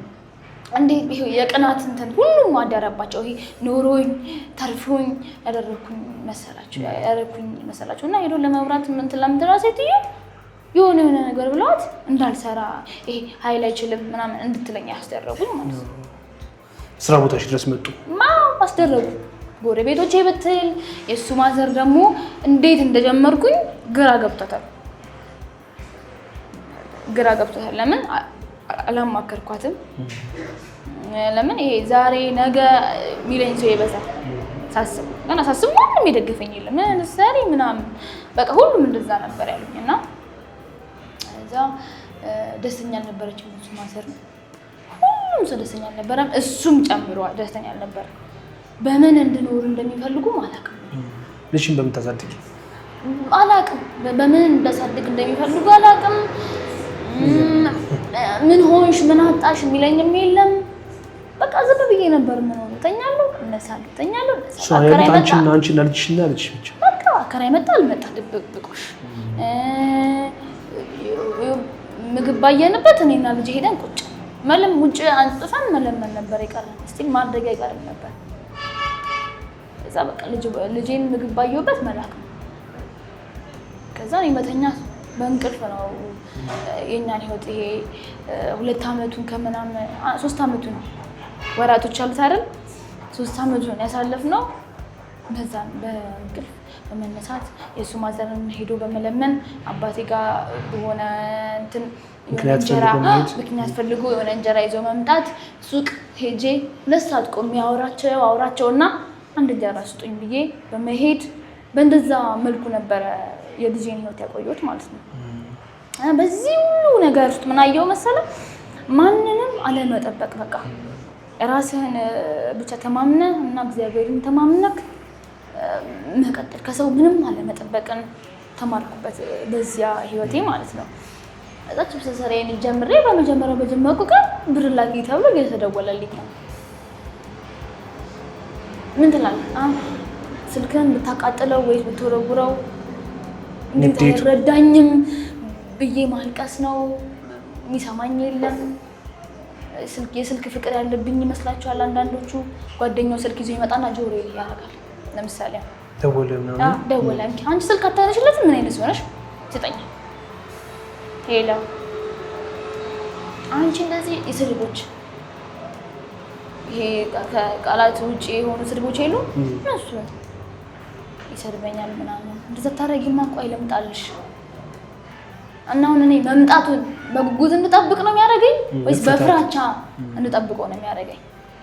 ሁሉም ሰው ይወቅሰኛል። ሁሉም ሰው ማሂ እንዴት እየሆነች ነው ሳይሆን ማሂ ለምን እንደዚህ ያደረገች የሚል ነው የሚበዛው። ከዛ ያንን ስሬን እየሰራው በየቀኑ ይደውላል። በየቀኑ ብር ላኪ ነው። ከዛ እናቱ ትመጣለች። አንቺ በጎሪ ጥያቄ ምናምን እንትን ትለኛለች። ግን በምን አመሰግናታለሁ መሰለ የሰው ልጅ ይሄ ጥፋት የጠፋብህን ሳይሆን እንዲያደረገኝ ሳይሆን 2 ቀን በችግር ይደርስልን ያንን ነው አይምሮ ውስጥ የምትከተው እና በጣም ደርሳልኛለች እሱ። በዛ በጣም ነው የማመሰግናት እና ከጥፋት ወይም ከምትቀየሚው ይልቅ የተደረገልሽ 2 ቀንም ጥሩ ነገር ካደረገልህ እሱን ነው የምትይዘው በዛ ሰዓት ላይ ማለት ነው። የልጄን ህይወት ያቆየልኝ ሰው በጣም ነው የምወደው በዚህ ሰዓት ላይ። ምክንያቱም አስኖርም በረሃብ ምክንያት ራሱ በጣም ታማብኝ ታውቃለች። በጣም ከምንም አላሳክማትም። ጤና ጣቢያ ሄጄ ቁጭ ብል መድኃኒት ጽፈውልኝ ሲሰጡኝ መድኃኒቱን ዝም ብዬ ወረቀቱን እያነበብኩኝ ይዤ እመጣለሁ። አቅፌ አስተኛታለሁ። በጣም ችግር ማለት ነው። እግዚአብሔርን ያደርሰልኝ የሚረዳ የለም። ቢያንስ የሰው ልጅ እስር ቤት ሲገባ ይማራል አይደለ? የሆነ ነገር ማረሚያ ቤት ነው አይደለ የሚባለው? እሱ ብሶበት ነበረ በሰዓቱ እዛ ውስጥ እና ማልቀስ ያቆምኩት መቼ እንደው ታውቃለህ? አሁን 1 ዓመት ሊሞላኝ ነው እኔ ከማልቀስ ይወጣ ያልኩት አሁን 1 ዓመት ሞላኝ እንጂ በየቀኑ ብዬ ከአባቴ ቤት ነው ከ9 ዓመቴ ጀምሮ እስከ 19 ዓመቴ ድረስ 18 ዓመቴ ድረስ እያለቀስኩ ነው የኖርኩት። ምንም በየቀኑ ብለህ ታምነኛለህ? በየቀኑ በየሰከንዱ በቀን 2 3 ማየኝ የለም የሚሰማኝ የለም። በጣም ትልቅ ጠባሳ ጥሎብኝ ነው ያለፈው። እንደሚወደኝ ሆኖ ወሰደኝ። ሴትነቴን ተጠቀመበት። ከዛ እዚህ ጋር ደግሞ መጥቶ ልጃችን እንዴት እየሆነች ነው አይደለም የሚለው አምጪ ነው ከኔ የሚፈልገው ከምን ጋር አምጪ ነው ብር አምጪ ነው እኔ መጣሽ ጠይቂኝ ነው እኔ ልጄን አሳየኝ ነው እንደሚያስብላት ስመጣ ሲሄድ እዛ ፊቱን ደናርገ ሳየኛል። እንዴት አታመጭም አንቺ ሲጀመር እዛ ወጥተሽ እየተዝናናሽ በዚህ ልክ እየተዝናናሽ የምባልበትም ጊዜ አለ። እስቅ የለኔ ስለምስቅ እንደዛ እየተዝናናው ተመችቶኝ ተቀመጥኩኝ ነው የሚመስላቸው ሁሉም ሰው ማለት ነው። እየሰራውኝ ችፕሴን እየሰራው ክረምት ገባ። ቦታዬ አይመችም። ሜቢ ቲክታክ ላይም ካየቀው አይመችም። ቦታው በደንብ ነው የሚዘንበው ማለት ነው። በደንብ ደጅ ላይ ስለሆነ ውጭ ላይ ነው የሚገዛም የለም እኮ ግን እወጣለሁ። ስራ ይሻለኛል ብዬ እወጣለሁ። ምንም ግን ይዘሽ አትገቢም? ማስሸጭም እወጣለሁ። 50 ብር ይዤ የሚገባ ማለት እንዴ ስራዬ ነው። 50 ብር ይዤ ብገባ ራሱ ለዚህ አንድ እንጀራ ይገዛልኛል። ያኛውን ስራዬን ከጀመርኩ በኋላ ይገዛልኛል። እዳ ያለብኝን ሰዎች በሙሉ ማንንም አልሰማም። ጸጥ ነው ብላችሁ አላቃችሁ ምን አይነት ፈራ ሁሉ ነበረ የሚሰጥኝ። ምን ሆነ እንደዚህ በዚህ ልክ ተመተለው በዛም የሚሰጠኝም የለም ማለት ነው። አንዴ ወስደህ ዝም ከተባልክ የሚሰጠኝ ታማኝነትሽን አጥቻለሁ። ከዛ እየሰራሁኝ እያጠራቀምኩኝ ቀስ እያልኩኝ ቤት ኪራዬን የመጀመሪያ ጊዜ ራሴ ከፈልኩኝ። ከዛ ደግሞ መብራት ከፍል የለ የምሰራበትን ቦታ ራሴ ከፈልኩኝ። ደግሞ ስራው ደህና ይሆናል። 10 ብር ነው ቺፕስ የምሰጠው። 10 ብር እሸጣለሁ። 50 ብሬን 100 ብሬን እዚህ እንበላለን። በቃ ያቺ ስራ ጠቀመች። ክረምት ሲመጣ ደግሞ ድጋሚ ችግር መጣ፣ በጣም መጣ። በዚህ መሀል ምን እየሆነ ነው? እሱ ይደውላል። ማዘርዮም ስራ ጀምራለች ብለው ትታኛለች። ኦልሬዲ ሁሉ ነገር አንቺ ላይ ወጥቷል። በቃ አሁን ስራ ጀመረች። ይሄ ንግድ ሲሆን በጣም ብዙ ካሚንግ ያለ አይደል ይመስላቸው ሰዎች። በቃ ጀምራለች ብለው ሁሉም ሰጥቶኛል። አሁን ብቻዬን ነኝ ያለሁት ደግሞ ብቻዬን። ስለዚህ ራሴ ነኝ መልፋት ያለብኝ። እዛ በቃ ያችን እያስጠመጥኩ ለልጄም ቢሆን አንድ ዳቦም እንጀራም እየገዛሁ መብላት መኖር ጀመርን። ክረምት ላይ ዝናብ ሲመጣ ያለችኝን ቤት ብድግ አድርጓት ይወስዳታል። ስራውን ቆመ ይዘንባል። ዘንቦ ሲወጣ ልጄን አዝላታለሁ። አብራኝ እየተንቀጠቀጠች አብራኝ ፊቷ እየተሰነጣጠቀ የኔም ልጅ አትመስልም። በቃ እዛ ሆና አብራኝ ቁጭ ነይ ልያዝልሽ የሚለኝም የለም። በዚህ ማለት ጎረቤት አሉኝ አይደለ? ከሰው ጋር ነው አይደል የምኖረው። ከሰው ጋር እየኖርክ አንድ ሰው ነይ ልያዝልሽ ነይ የብርድ ሰዓት ነው የሚለኝ የለም።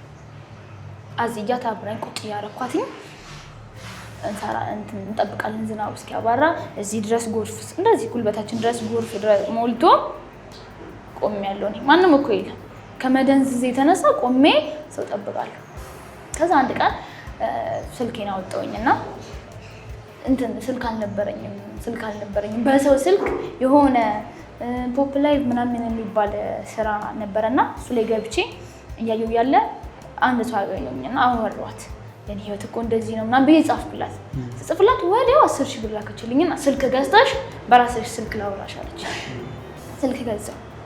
ስልክ ገዝቼ ጠፋችብኝ እሷንም አጣኋት ብቻ ግን ያቺ 10,000 ብር ደርሳኝ ነበረ ስልክ ገዝተሽ ደውይልኝ ሌላ ማረግልሽ ነገር አለ ስላለችኝ ስልክ ገዛውኝና መጠበቅ ጀመርኩ እሷን ጠፋችብኝ አላ ስልኩ ብቻ እጄ ላይ ቀረ ነገር ሲቸግረኝ እሸጣታለሁ ብዬ ይዛት ነበር ስልኬን ከፍቼ ቲክታክ ላይ ቪዲዮ አበራውና ዝም ብዬ ዝናቡን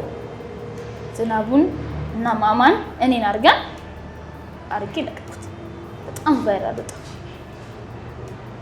በዛ ሰዓት ላይ ማለት ነው በጣም ቫይራል ሄደና ብዙ ሰው ያወራኛል እና መመለስ አልችልበት ማለት ቲክታክ አይደለ ገና ማለት በጣም ብዙ ሰው መግባት ጀመረ የትነሽ ያለሽው እንዴት ነው ያለሽው ማለት ጀመረ አየውስ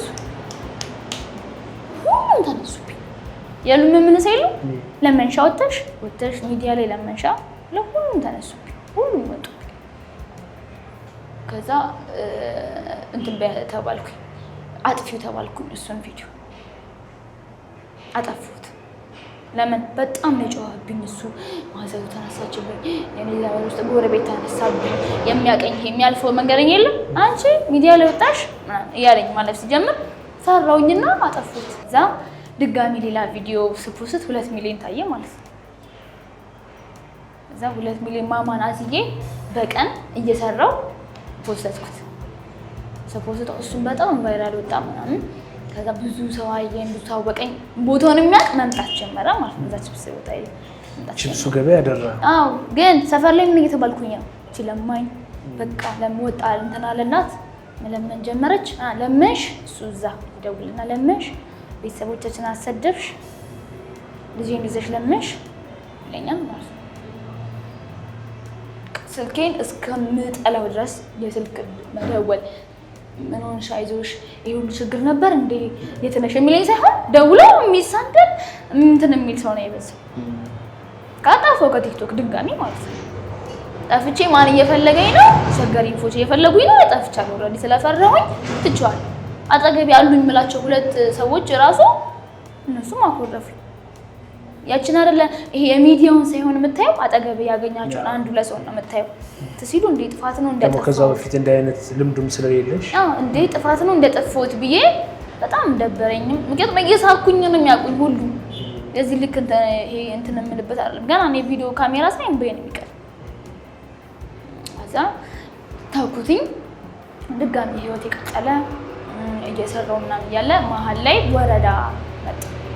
ወረዳ መጣና የጽዳት ስራ እንትን ይሄ ሴፍቲ ኔት ማለት ነው ሴፍቲ ኔት ማለት ደሞዙ 1500 ነው ለሊት መውጣት ይጠበቅብሃል 4 ሰዓት የምትገባ እሱ ስራ ሰፈር ላይ የሚያቁኝ ሲያስገቡኝ የሰፈር ሴቶች ጮሁ እንዴት ስራ አላት አይደል ቺፕስ የጠበሰች እንዴት ትገባለች እኛ ቤት ቁጭ ብላ እንሰራ እንዴት እሷ ወጣ ትሰራለች ብለው ሁሉም ጮሁ ካንሰል ተደረገ ወጣበት አስቡ ከዛ አንድ የምታቀኝ ልጅ ነበረች ቲክቶክን የሚያየችው ነበረች ማዘርን የምታቀ ነበረች ማሳዘናት የሆነ ስታይኝ ማሳዘናት ልጅ ነበረች እሷ ሴፍቲ ኔት ከተጀመረ ከአንድ ወር በኋላ አስገባች ወደ ጽዳቱ አስገባችሁ ሁሉም በጎሪጥ ነው የሚያዩኝ የሰፈር ሴቶች ምንኖርበት ቦታ ዝቅተኛ ሰፈር ላይ ስለሆነ እነሱ ቤት የሚውሉ እነሱም የተቸገሩ ናቸው ምንኖርበት ሰፈር ማለት ነው እዛ ሁሉም እንትን አሉኝ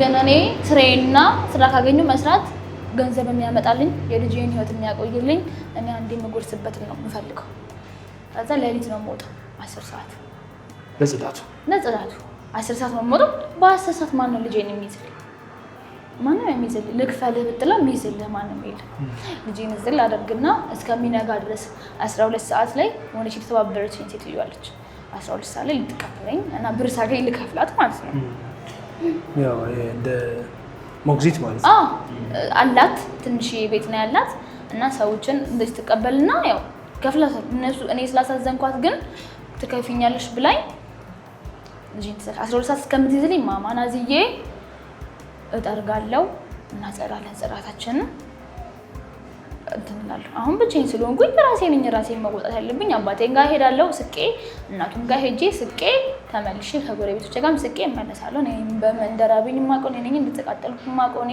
እንደማለቀስ ማቆኔ ነኝ ለማንም አላወራም ወንድሞቼም የሉ ዘመድ የለም ከዛ ምን ላለው አስቀምጣታለሁ ማማን ከተመጣው በኋላ ቺፕሴ ጋር ደግሞ ወጣለሁ ዘይት ያልቅብሃል ሂሳብ አንድ ቀን 100 ብር አውጥቼ ለሌላ ነገር ከተጠቀምኩኝ ሂሳብ ይጎላል ማን ይሞላል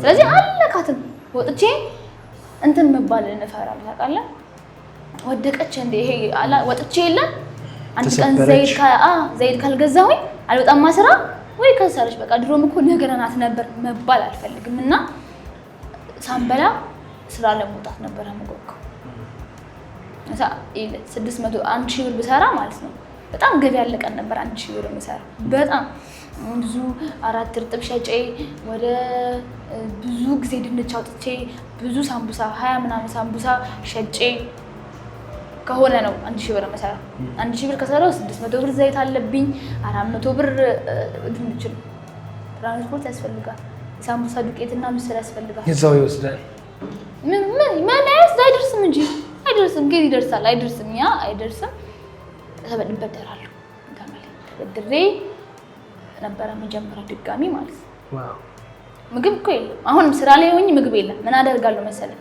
እንወጣና ስራ ከስራዬ ላይ ምሸጠው ላይ ቺፕስ እንበላለን ሳምቡሳ እንበላለን ከልጄ ጋር ቢያንስ እየሸጥን እየበላን አሁን እዚህ ጋር ማለት ነው ያንን ነበር ማሰብ እዛችሁ ቢሆንም ይሻላል ቢያንስ እንደዛ አድርገን እንትን ስራ ቆመች ከምባል እንደዛ አደርጋለሁ ጧት ወጥተን ከማማ ጋር እዛ ከኔ ጋር ብርዱን ስትመኑን ስትለው ከፋን ያንቀላፋች አዝጃት እንጠርግና እዛ ዲኬሩ አስገብቻት ተመልሼ ወጥቼ አራት ሰዓት ላይ የሆነች ፍርፍር ነገር ሰርቼ ለሷ ሰጥቼላት ወደ ስራ ይገባል ተመልሼ ከዛ ድጋሚ ማን አለኝ የሆነ ልጅ መጣና አንቺ ቲክቶክ ብትጀምሪ እኮ ይሁሉ ችግር እኮ አይደርስብሽም ነበር ለምን አታውሽው አለኝ ከዛ እሺ ስልኬን ስከፍት የተጻፈልኝ ብዙ ቴክስቶች አሉ ማለት ነው የቲክቶክ ኢንቦክስ ላይ ከዛ ምን አገኘሽ ስልክሽን ላኪልኝ ምናምን የሚል ነበር ከዛ ስልኬን ከፍቼ አወራኋቸው ፍቅሪፎች ከዛ ነይ እንደዚህ አይነት ቦታ ነይ ምናምን ሲሉኝ ማን ነበር መሰለ የቲክታክ ሰዓት ላይ አሁን ያለው ቤኪ የሚባልች እሱ ፋስት ፉድ ነው የሚሰራውና አይቶኛል ቺፕስ ምናምን ሲሰራ አይቶኛል እዛ ላይ አይደለ ቫይራል ወጣ ያ ቪዲዮ አይቶኝ እሱም እየፈለገኛል ከዛ እሱ ቀደም ያግኝቸው ፍቅር ይሉ ምንድነው የጎደልሽ ምናምን ላይ ዘይት ጎሎኛል ይሄ ጎሎኛል መናገር መፈራ የለም ሸነፍም እኮ አልፈልግ ምን ጎሎሻል ዘይት ብቻ ብየዋለሁ ከዛ እሺ ዘይት ከሆነ እንገዛለን ነገ አይዞሽ ምናምን ብሎኝ ልኮኛል ወደ ቤቴ ከዛ በኋላ ላይ አነን መለስኩኝ ደውዬ እሱ ብቻ ነው አሁን እንግዲህ የሚያዋራኝ ያለኝ ሰው እሱ ብቻ ነው ደውዬ እንደዚህ እኮ ያሉኝ ነው ልሂድ እንደዚህ ነው እና እንደዚህ አይነት ነገር አግኝተሽ ሂጂ ምናምን አለኝ እሺ ብዬ ሄድኩኝ የታክሽን አውሪ ሲሉኝ እንዴት ላውራ ምኑን ከምኑ አድርጌ ላውራ ከዛ እንደዚህ አውሪ እንደዚህ ምናምን ብለው ነገሩኝ አወራሁ ከዛ በጣም እንደወጣሁኝ እሷ የዛን ቀን 12000 ብር ሰጣኝ ወጣሁኝ ደስ አለኝ መጥቻ አገኘሁት ምናምን እንደዚህ ሰጡኝ እኮ ስለው በቃ እንደዚህ የሚሆን እንደዚህ አይነት ነገር የሚሆን ከሆነ የሆነ ስራ እንጀምርበት መንገድ ሊመጣ ይችላል አለኝ በነጋታው ቪዲዮ ተለቆ በጣም ብዙ ሰው ደወለልኝ ታሪኬን ሲቀይሩ እግዚአብሔር ማለት ነው እዛው ላይ ይሄንን አይቶ ማን ሰርቦኝ ማን ወቅሶኝ ተለያይተናል ለሁሉም ለአጎቶቹ ለአባቴ ጋር ደውሎ ልጅህን እንዲያረገች እንዲያረገች ሲለው አባቴ መጀመሪያም አይፈልግም ከሱ ጋር ነው ጭራሽ እንደዚህ ጨመረለት እኔ እንድጠላ ሁሉም ተጣልቶኝ ብቻዬን እንደሆነ ነበር የሚፈልገው የልጅ አባት ማለት ነው የሱ ብቻ እንደሆነ ልክ እዛ ጋር ሲያረግ የነበረው እሱ በሚመረኛ ነበር የሚሄደው አሁን እሰራለሁ በራሴ ተነስቼ የሆነ ነገር አደርጋለሁ በራሴ ተነስቼ ሰዋቃለሁ ሲደውልልኝ ስልክ ከዘጋሁበት እንዴት ያኔ እኮ እንቀጠቀጣለሁ አይደለ? ከዘጋሁኝ አሁን እያመለጠችኝ ነው። አሁን ጎረምስና እየመጣ ነው። አሁን እያመለጠችኝ ነው አይነት ሀሳብ ስለሚያስብ በጣም ብዙ ንዴት ውስጥ ገባሁ። ምን ሆነ? ብዙ ሰው መደወለልኝ፣ ብዙ ሰው አብሮኝ አለቀሰ። እንዴ አልኩኝ በቃ እግዚአብሔር ህይወቴን ሊቀይረው ነው። ይሄ ሲሆን ግን እኔ አሁን 12 ወር አግኝቼ ስራ እየሰራሁ ነው፣ ጭብሴን እየሰራሁ ነው፣ አላቆምም። ለምን አሁን መባል ነው እፈራለሁ። እዛው እወጣለሁ፣ እሰራለሁ፣ ቆንጆ አድርጌ እሰራለሁ። ብር አገኛለሁ፣ ልጄን ቆንጆ ምግብ አበላታለሁ፣ ስራ ቦታ በጊዜ እወጣለሁ። ቆንጆ አድርጌ እንትን ማለት ጀመርኩኝ። ከዛ ብዙ ካምፒንግ መጣ፣ ብዙ ሰዎች ረዱኝ። ከዛ ብሩ ምንም አላደረኩት። አሁን ብዙ ሰው የሆነ ያህል ብር ሲያገኝ ይፈራል። የሆነ ቦታ ላይ ለምን ብከስር፣ አሁን ያቺ ብር ናት ያለችኝ። የኔ ህይወት ምንድን ናት? ያቺ ብር ናት እና ልጄ ናት የኔ ህይወት። ከዛ ያገኘሁት ሰው ምን ሌላ ቤኪ፣ እሱ ስራው ላይ ልምድ አለው እና እሱ ነው ቆይ እንጠብቅ ያለኝ ማለት ነው። 12,000 ብር ይዤ የመጣው ቀን ምን ላድርገው በዚህ ብር ስል እንጠብቅ ብሎ ነበረ። ከዛ አብሮኝ ጀመረ። ጓደኞቹ ነበሩት፣ በጣም ብዙ ሰው አስተዋወቀኝ። የሚዲያ ሰው ነው እሱ፣ ብዙ ሰው አስተዋወቀኝ። ከዛ አብረው ብዙ ነገር ያደርጉልኝ ነበረ። ቆንጆ ነገር ነው እንትን የሚሉት። ከዛ ቤት ማፈላለግ ጀመር። በዚህ ማር ሰላሜን ይነሳኛል። በቃ ዘግቻለሁ። ከዚህ በኋላ የራሴን ህይወት ነው የምመራው ብዬ ዘግቼ ትቻለሁ። ሁሉም ነገር ከመዘርጋም አጣልቶኛል እሱ ማለት ነው። ቤት እየፈለግን እያለ በጣም 1 ወር 2 ወር ከምናምን ቤት ፈለግን፣ አጣን። ቤት በነበረኝ ብር እንትን ለማለት ከዛ ይሄኛውን ቤት አገኘን፣ የምሰራበትን ቤት አገኘን። ስናገኝ ያለኝን ብር አወጣንና እዚህ ላይ ሁሉም ነገር እራሳቸው ጓደኞቹና እሱ ሆነው ሰሩት ቤቴ። እንደዚህ ሁሉ ነገር ያደረጉት እራሳቸው ናቸው፣ በሰው ድጋፍ። ራሳቸው ስራቸውን ትተው ራሳቸው ሰሩልኝ። እነሱም ስራ አላቸው ግን ትተው ለኔ ሲሉ ከፍተው ይሄንን ሰሩልኝ። ከዛ እኔም ደግሞ መስራት ሞራል ላይ ስለነበርኩኝ ልጄን ደህና ነገር ማውግረሴ ነው ታየኝ። ታውቃለህ የዛን ጊዜ ደህና ነገር ስትበላ ስትስቂ እንግዲህ የምትለውን ነገር ደህና ስትለብስ ከመግዛት በቃ ደስ አለኝ። በቃ እንትን አልልም፣ አልወደኩም፣ እንትን አልልም ብዬ ከዚህ በኋላ አሰብኩኝ። ይሄ እጄ እንደዚህ ብዙ የምታደርጋቸው ነገሮች ይኖራሉ። በዛ ሰዓት ላይ ተስፋ መቁረጥ በነበርኩበት ሰዓት ላይ ምላጭ ያው ራስን አጠፋለሁ የምልበት ሰዓት ላይ ነበርኩኝ። ማንም ሰው አልነበረም። ባይዘው ይሄን ካነኩኝ በኋላ ራሱ እየኖርኩኝ ነበረና ድኗል አሁን እና በጣም ራሴን ለማጥፋት ብዙ ሙከራ አድርጌ አውቃለሁ። ምክንያቱም ይሄ በዚህ ልክ አይደርስም። እኔ የታየኝ ምንድነው ወጥቶ ከሰው ጋር ተገናኝቶ መዋሉ ነው የታየኝ። ግን ይሄ ሁሉ ነገር አጠገብህ አንድ ሰው ያስፈልጋል። ማንኛውም ሰው ያስፈልጋል፣ አንድ ሰው እና ደህና ሰው አጠገቤ ስላልነበረ ይሄ ሁሉ አብረን ነበረና አሁን ላይ ይሄ ቤት ተከፍቶ እየሰራሁ አንድ አመት ሞላኝ። በጣም አሪፍ። ባለቤትሽን ተፈታ? አዎ ይቀጥል። ከዛ ይሄን ቤት ተከፈተ ስሰራ አሁን አጎታለሁና ባጎቱ ምናምን ይሄው ስራ ይዛ እንትን ደሞ ሆነ። አሁን የዋህ ሆነ ደግሞ እሷ ብር ስታገኝ ተወችኝ። ከዛ ሁሉም ሰው በቃሽ ሆነ። አሁንም ይወቅቱኛል። እንዴት ብር ስታገኝ ትተይዋለሽ? ያ ጊዜ ትደውያል ነበር ወይ ታውያል ነበር ወይ? እኔ ግን የነበረብኝን ቁስል ማንም ሰው እንደዚህ አይነት የኔ አይነት ነገር ቢደርስ ለምን ተጨቃጨከኝ ብሎ የሚለያይ ሰው አለ አይደለ? እኔ ግን እንደዛ አላደረኩም ነበር። ህይወቴንና ልጄን ለማቆየት እዚህን ህይወት ለማቆየት እንደዛ አላደረኩም። አወራው ነበር።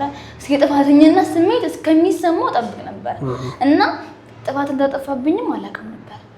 ለካ ጥፋት ነው እያጠፋብኝ ነበር፣ እያጠፋኝ ነበር። ልጅነቴን ማለት ነው ቅጥፍጥፍ ተደርጎ የተበላ ልጅነት ነው የኔ ልጅነት። ግን እግዚአብሔር ይመስገን ይሄ ሁሉ ነገር አውቄ ጠንካራ ሆኜ እንድቆም አድርጎኛል አሁን ላይ። እና እዛ ከፈትኩ ቤቴን። ቲክታክ ላይ ብዙ ሰው መጣ። በደንብ መስራት አስመረቅሽ ደግሞ ሞቅ አድርገሽ? አዎ። ከዛ ሳስመረቅ እንዳደረግ ታውቃለህ አሉ ጓደኞች ያልኩኝ ቤኪ አለ እና በደንብ አግዘውኝ የለ ሳስመርቅ አድርጌ ማንም አያውቅም። እኔ ለሰው አልናገር የሆነ ነገር ሳደርግ የሆነ ዓላማ ላይ ደርስ ስል አልናገርም። ከዛ ምን ይሉኝ ነበር መሰለህ ይሄ ሰው ብዙ ሰው ሲደውልልኝ ሚዲያ ላይ በጣም የተዘዋወርኩ በነበረ ሰዓት ላይ ለማኝ ሁሉ ሲያለመነች ነው ለማኝ ነው እያለኛል። እኮ አስቸጋሪ ነው እየለመነች እቺ ለማኝ ስትጣላ በቃ እንደዛ አይነት ነገር ነበር የምባለው። መጥቼ እኔ ይሄን ቤት ስከፍት እዚሁ ነበር ለሊት የምናድረው ከልጆቹ ጋር ማለት ነው ከነቤት ጋር ከነሱ ጋር ከጓደኞቹ ጋር እዚህ ነበር የምናድረው ለሊት። ከዛ ቤት ሲስተር አለች እህቴ አደገች። ያቺ በትንሽ ጊዜ ያለፈውላት እህቴ አድጋ ማማን ትጠብቅልኛለች። እዚህ መጥቼ አዳር ቀለም ስንቀባ ምን ስንል እናድራልና ግቢ ስንመለስ ይኸው ያ በቲክቶክ ላይ የሰራችው ስራ ይኸው እንደዚህ አይነት ነገር አበቃት። ውጭ አድሮ ለማምጣት አበቃት። ሌላ ነገር አሰቡብኝ ማለት ነው። እዛ ያሳለፍኩት እነዚህ ማድረገው መስሏቸው እንደዛ ያስባሉ። ዝም አልናገርም። ወጥቼ ስራ እኮ እሰራለሁ። ወጥቤን አሁንም ችብሴን እጠብሳለሁ ሰራ ነበር ደግሜ ማለት ነው። ይሄ ቤት እየተከፈተ ያቺን ቦታ ሰራበት ነበር። ከዛ የሚመረቀ ሁሉንም ጠራቸው። እንደዛ የሚያወሩ ሰዎች በሙሉ ጠራቸው። አባቴ አያውቅም፣ የእሱ ማዘር አታውቅም፣ ጎረቤቶች አያውቁም። ኑ ብቻ ብዬ ጠራኋቸው። አድርገን በደንብ አስመረቀ። ድብልቅ ያለ ድግስ ሆነ። አዎ ቆንጆ አድርገን ማመስገንም የነበረብኝ ሰዎች ስለነበሩ አድርገን አመስመርቄ ከፍቱት። ማንም አላ እንዴ አሉ ሁሉም ሲሳደቡ ለማኝ ሲሉኝ ሲንቁኝ እንትን ሳይሉኝ የቀሩ ሰዎች በሙሉ ቲክታክ ላይ ይሄን ቤት ከፍቼ ሲል ሁሉም መጡ። ሁሉም እና ያስገርመኛል የሰው ልጅ ነገር ለሁሉም ብንችል በቸገረው ሰዓት አንድ ዳቦ ብንሰጥ በጣም መልካም ነው። ማንም ሰው አይረሳም። እንዲወድቅ እንዲሰበር ሳይሆን እንዲቆም አይዞ መባል በራሱ ከጎን ሆነክ አይዞ ይቺ ቀን ታልፋለች ብለክ ብትላቸው ብትል ሰውን የተሻለ ነው የሚሆነው። ምን ተሰማሽ? ተከፈተ ቀን እኔ አላመንኩም። ውሸት ነው ይመስለኝ፣ ውሸት ነው ነበር የሚመስለኝ። ግን ደግሞ የሆነ ሳለ በፊት ላይ እነዛ ችግሮች በሚደርሱ ሰዓት እኔ የሆነ እህል ሱቅ እኮ ይኖረኛል፣ ተስፋዎች ነበሩ። የሆነ ነገር ይኖረኛል፣ የሆነ ጽብቅ ያለ ነገር ይኖረኛል። እንደ ማንኛውም ሰው ወጥቼ የፈለጉትን በልቼ የምገባበት ቀን ይመጣል ብዬ አስብና ልክ ሆኖ ሳገኘው እግዚአብሔር ታላቅነት እዛ ላይ ያለውና አላመንኩም። ተከፍቶ ምናምን ወጡ ሰዎቹ በልተው ጠጥተው ተደስተው አመስግነውኝ ወጡ። አላመንኩም። በነጋታው ስራ ስጀምር አላመንኩም። ዝም ብዬ ነበር የምሰራው። ከትንሽ ጊዜ በኋላ ነው የነቃሁት እንጂ አላመንኩም ነበር። ህልም ውስጥ ያለሽ ምነቃ ነው ይመስለኝ። አንድ ቀን ብዙ ችግር ነበረ፣ ብዙ ፈተና አይተሻል፣ ብዙ መውደቅ አለ፣ ብዙ መነሳት አለ። እነዛ ሁሉ አልፈው ደግሞ የራስሽ የምትይው ቢዝነስ የራስሽ የምትይው ትንሽም ቢሆን ተቋም ሲኖርሽ ደግሞ የተለየ ሀሴት ትርሰት ይሆናል በጣም። ከዛ ባለቤትሽ ተፈታ መጣ? አዎ ከዛ አሁን መስከረም አካባቢ ላይ ተፈታ። ያ ሁሉ ነገር ሲፈጠር የነበረ ሰው ተፈታ። ምን አሁን ላይ ምን አየብኝ መሰለ? ያቺ ትንሿማ ይሄ አይደለም ትልቅ ነገር ውስጥ ላይ ያያዘች አርጅተሽ ተጠበቅሽ። ብዙ ሰው የምታውቅ ጥሩና መጥፎን የምትለይ ሆኜ ጠበኩትና ሳሱም እንደመጣ እናቱ ቤት ገባ። እናቱ ቤት ነው ሄዶ እኔ ጋር አልመጣም። ከዛ መጣ ሲባል ልጄን ታሳየኝ፣ አብረን አንቀጥልም፣ አብሬያት አልሆንም፣ ልጄን ማየት ፈልጋለሁ በየጊዜው ምናምን ተባለ። ከዛ ብር ስጭው ተባልኩኝ በቤተሰብ በኩል። አሁን ደግሞ እንደንትን መታየት ጀመርኩና ብር ስጭው ጋር መፈታቱም ስለሆነ ብር ይሰጠው ከዛ ይኖር። ለምን ሲባል በእኔ ስም ነው የለመንሽው። ባሌ ታስሯል ብለሽ ስለለመንሽ ባሌ እስር ቤት ነው ብያን ነበር ሸገር ኢንፎ ላይ ሳወራ የነበረው። ከዛ ብር ስጭ እና አንቺና እኔም ደግሞ ሰርቼ እኖራለሁ ተባልኩኝ። አልሰጥም አልኩኝ። እኔም ልጄን ማየት የምትፈልግ ከሆነ ማየት ትችላለህ፣ መቀጠል የማፈልግ ከሆነ ችግር የለብኝም። ሲጀመርም አቁሜያለሁ፣ አልቀጥልምም። ቀጥይ ብባልም አልቀጥልም ከዚህ በኋላ። እሺ ብዬ መጣ። ራሱ የእናቱ ቤት ገባ ምናምን እዛ ጨረስን ጉዳያችንን። እዛ ሽማግሌ ምናምን ተጠራና ተሰብስበን አወራን። አባቴ በጣም ደስ ያለው በጣም ነው የኮራብኝ በጣም ነው የኮራብኝ። ምክንያቱም ለዚህ ሁሉ መንስኤ እሱ ስለሆነ አሁን የህይወትሽ ሁሉ ጥፋት ወይም እነዛን ሁሉ እንግዲህ ከልጅነትሽ ያየሽው በእናትሽ ያየሽው ፈተና አለ፣ በእህትሽ ከዛ ደግሞ በሪሌሽንሽፕ ምክንያት ያየሻቸው ፈተናዎች አሉ።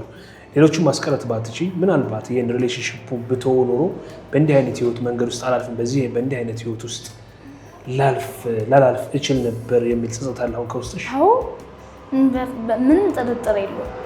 አባቴ ለእኔ ብሎ እየለፋ እያኖረኝ ትምህርቴን እየተማርኩ ጓደኞቼ ያሉበት ቦታ ላይ አሁን ነበር። ግን ደግሞ አሁን ላይ የደረስኩበት ቦታ ላይ ትደርስ ለበጎ ምክንያት ነው። አለመውደቄ፣ ራሴን አለማጥፋቴ፣ አለማበዴ እሱን እያመሰገንኩኝ አሁን ላይ ላለሁበት ህይወት መድረሱ ለበጎ ነው እላለሁ።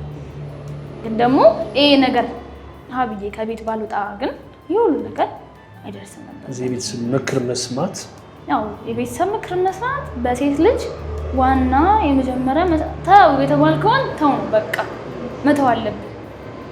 በራስ የሚሆን ነገር የለም። በተለይ በ11 እና በ13 ዓመት ምን ታውቃለህ? 13 ዓመት በጣም ትንሽ ነው። በ13 ዓመት ምንም ልትጠቃችልም። የ40 ዓመት እናት ስትመክረው መስማት መቻል አለብህ። 40ኛው ዓመት ላይ ደረሰችው ያለው ምክንያት ብዙ ነገሮችን አሳልፋ ነው። አንድ እናት፣ አንድ አባት፣ አጎትም ቢሆን እህትም ብትሆን የሚመክረው መስማት ጥሩ ነው። ያው በእኔ ህይወት ስለዚህ እነዛ ሁሉ ፈተናዎች ያልፈዋል። እነዛ ሁሉ የእንባ ዓመታት ተዘግተው አሁን ደስ ብሎሽ እንግዲህ እንደዚህ አምሮብሽ? ደስ ብሎኝ እግዚአብሔር ይመስገን። ልጄ ጥሩ ትምህርት ቤት የተማረች በቃ ጥሩ ምግብ እየበላች ጥሩ ቦታ እየወሰድኳት፣ እኔ ደግሞ ጥሩ ስራ እየሰራሁ ጥሩ ሰዎችን አውቄ እያኖርኩ። አሁን ያግዝሻል የልጅሽ አባት? አያግዘኝም። አይቷትም አያውቅም። የት እንዳለም አላውቅም። በዛ መንገድ ነው እየቀጠልን ያለው። ማስፈራራቱ ምናምን ማስፈራራቱ አለ። ብዙ ቴክስቶች ይላክልኛል። አሁንም ቢሆን ምን ነው የሚለው? ያው አሲድ ደፍቼልሽ ተመልሼ እገባለሁ፣ እገልሻለሁ። ስድቦች፣ ጽያፍ የሆኑ ስድቦች። ልክ ቲክታክ ላይ አንድ ቪዲዮ ሲያይ መቼም ቪዲዮ ላይ የማሳየው ጥሩ ነገር ሊሆን ይችላል፣ ስሬ ይሆናል እና እሱን ሲያይ ከስር የሆነ ነገር ይጽፍልኛል። ማለት እንግዲህ እግዚአብሔር ይጠብቀኛል ብዬ አስባለሁ። እና እንደዛ ነው። ከህይወት ምን ተማርሽ? እንደውም አይሆን እንግዲህ ከዚህ ሁሉ አንደኛ ምክርን መስማት፣ ሁለተኛ ደግሞ ከማንም ምንም አለመጠበቅ እና ተስፋ አለመቁረጥ። የተሻለ ቀን ይመጣል፣ የማይነጋ ሌሊት የለም አይደል? እና ዛሬ ነገ ምን እንደሚመጣ አናውቅም እና በህይወቴ ይሄን ያህል ለውጦች ይመጣሉ ብዬ አስቤ አንድ ቀን አላውቅም እና አሁን ላይ ያለሁበት ህይወት በጣም ደስተኛ ነኝ፣ እግዚአብሔር ይመስገን። ደግሞ አሁን ጥሩ እድሜ ነው ለሴት 20 ዓመት ከም እድሜ ነው። በዛ ላይ እናትነቱ አለ። እጅሽ ላይ ደግሞ አዲስ ቀለበት ይታያል። አዲስ ታሪክ ነው እሱ፣ አዲስ ምዕራፍ ነው እሱ፣ አዲስ ምዕራፍ ነው። እግዚአብሔር ከፈቀደልኝ ወደ አዲስ ምዕራፍ እገባለሁ። የሚያበረታኝ አይዞሽ የሚለኝ ሰው ነው ያገኘሁት፣ እግዚአብሔር ይመስገን። እና አለ አሁን ደግሞ እኔ ብዙ ነገር ተምሬያለሁ። በምን አይነት መንገድ መጓዝ እንዳለብኝም አውቃለሁኝ። እና አሁን ላይ ያለሁበት ህይወት በጣም አሪፍ ነው፣ እግዚአብሔር ይመስገን። እና እናትነት እንዴት ነው? በዚህ ነው እናትነት የማያልቅ ህይወት ነው። እናትነት ማለት ልጅ ብለህ ከወለድክበት ሰዓት ጀምሮ እስከ የምትሞትበት ጊዜ ጀምሮ የማያልቅ ህይወት ነው። የኔ ልጅ አሁን አድጋ ወልዳ የሌላ ሰው እናት ሆና ቢሆን ለእኔ ግን ልጄ ናት እና እናትነት መቼም የማያልቅ ህይወት ነው። ምን ይሰማሻል አሁን እሷን ስታያት? የማያልፉ ሌሊቶች፣ ቅፊያት ያቀረቀስኩባቸው ቀናቶች እሷ ላይ ያዋሉና እነዛው ያሳለፍኳቸውን ብርታቶቼን፣ ድክመቶቼን አይባታለሁ እና በጣም ሳያት ደስ ይለኛል። ተስፋዬ ናት። ከእነዚህ ሁሉ ነገር በሙሉ የተረፍኩት እሷንና አሁን አብሮኝ ያለውን እነሱን ያተረፍኩት። እግዚአብሔር ይመስገን። መልካም ነው። ምን ተስፋ እንጠብቅ እስኪ? የማሂ ወደፊት ራዕይዋስ ምንድን ነው? በመጨረሻ በጣም አሁን ተጨማሪ ልጆች መውለድ ነው ቢዝነስ ማለት ነው?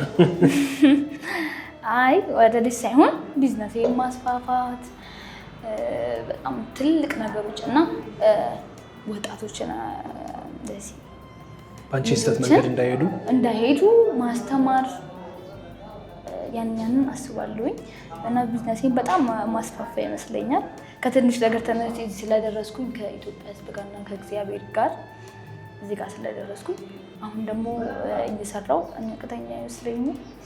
በደንብ አስፋፍቼ ትልቅ ቦታ እና አሁንም የሚታየኝ ነገር የለ የሆነ ቤት ካፍቼ ሱቅ ይኖረኛል ብዬ ባይምሬ የማስበው ነገር አለ።